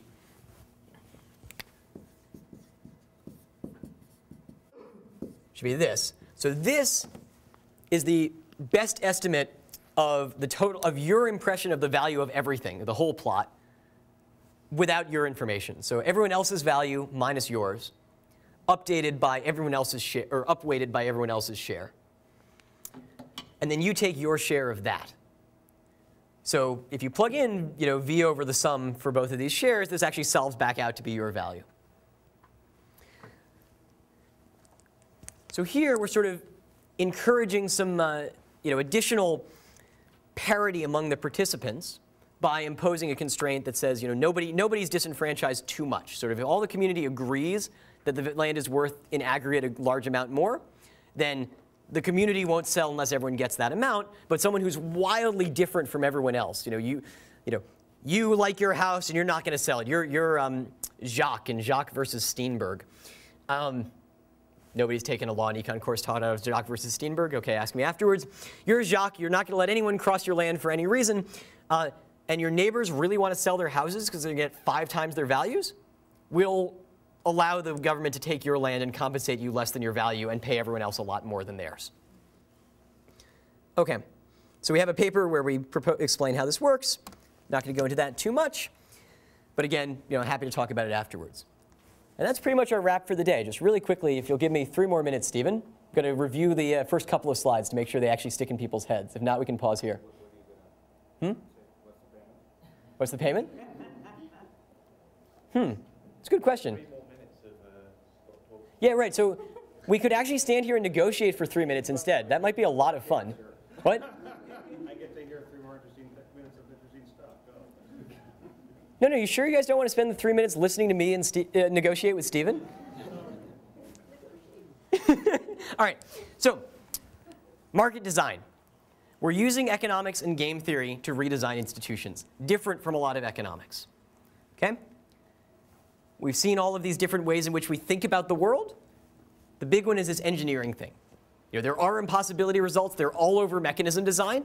That's sort of not good enough if we want to build things in the world. We try and build things. And the things we build are motivated by the criteria that the policymakers have, and also with sort of like, grand ideals, like strategy proofness. We want to create access for people who wouldn't normally have access to the market mechanism, either because they're unsophisticated, or even worse, because there are other sophisticates in the market who are hurting them. Right? In eminent domain, the unsophisticated participants don't have access, but in general, well, sorry, no. Even there. So there, it's the companies, the buyers who are exploiting the unsophisticates. But at least usually within the communities, they're all equally unsophisticated, so there's not sort of huge amounts of ex post inequality. It's not like one person in the community gets paid $5 million and one person gets paid 20 cents. But there again, we're trying to reduce the coercive exploitative power of the buyers by forcing them to pay something that looks more like the individual aggregate and aggregate community values. And certainly in school choice, we don't want the sophisticated players to be getting all the good schools and leaving the sincere students in the dust. We've seen a little bit about how you might formulate evaluation criteria that are very non-standard. So this criterion, this school competition component, this was very recently noticed. So there was tons of work on school choice. And nobody had quite gone back to that original idea that somehow this was going to make the schools better. And then Fuhito and John and Yusuke got together and said, wait a minute, does this actually work? And the first thing he found was an impossibility theorem. In small markets, no. It was kind of eye-opening, right? Luckily, they were able to refine it and sort of make it into a more compelling result when they talked about the large market case. But when you start off, you're just saying, everyone thought school choice was going to increase school competition. Does it always? No. That's eye-opening, right? You have to think about it really hard to understand, why one would even question something like that. And nobody did for a long time. All right? So that's today. We've learned about market design. We've seen school choice. We've skimmed through a couple other examples. Again, I haven't really had time to do them justice, but hopefully I've excited you enough that you'll go and check them out. Tomorrow, very different. We're going to be more formal. We're going to look at mostly current research. So I don't believe there will be a paper. There will certainly be no main paper discussed. I'm not even sure there will be a paper on the slides other than sort of as, oh, here's a really old reference, the first paper written on school choice. There will not be sort of any paper directly connected to the discussion that was written more than 3 years ago. All right? QED. Thank you.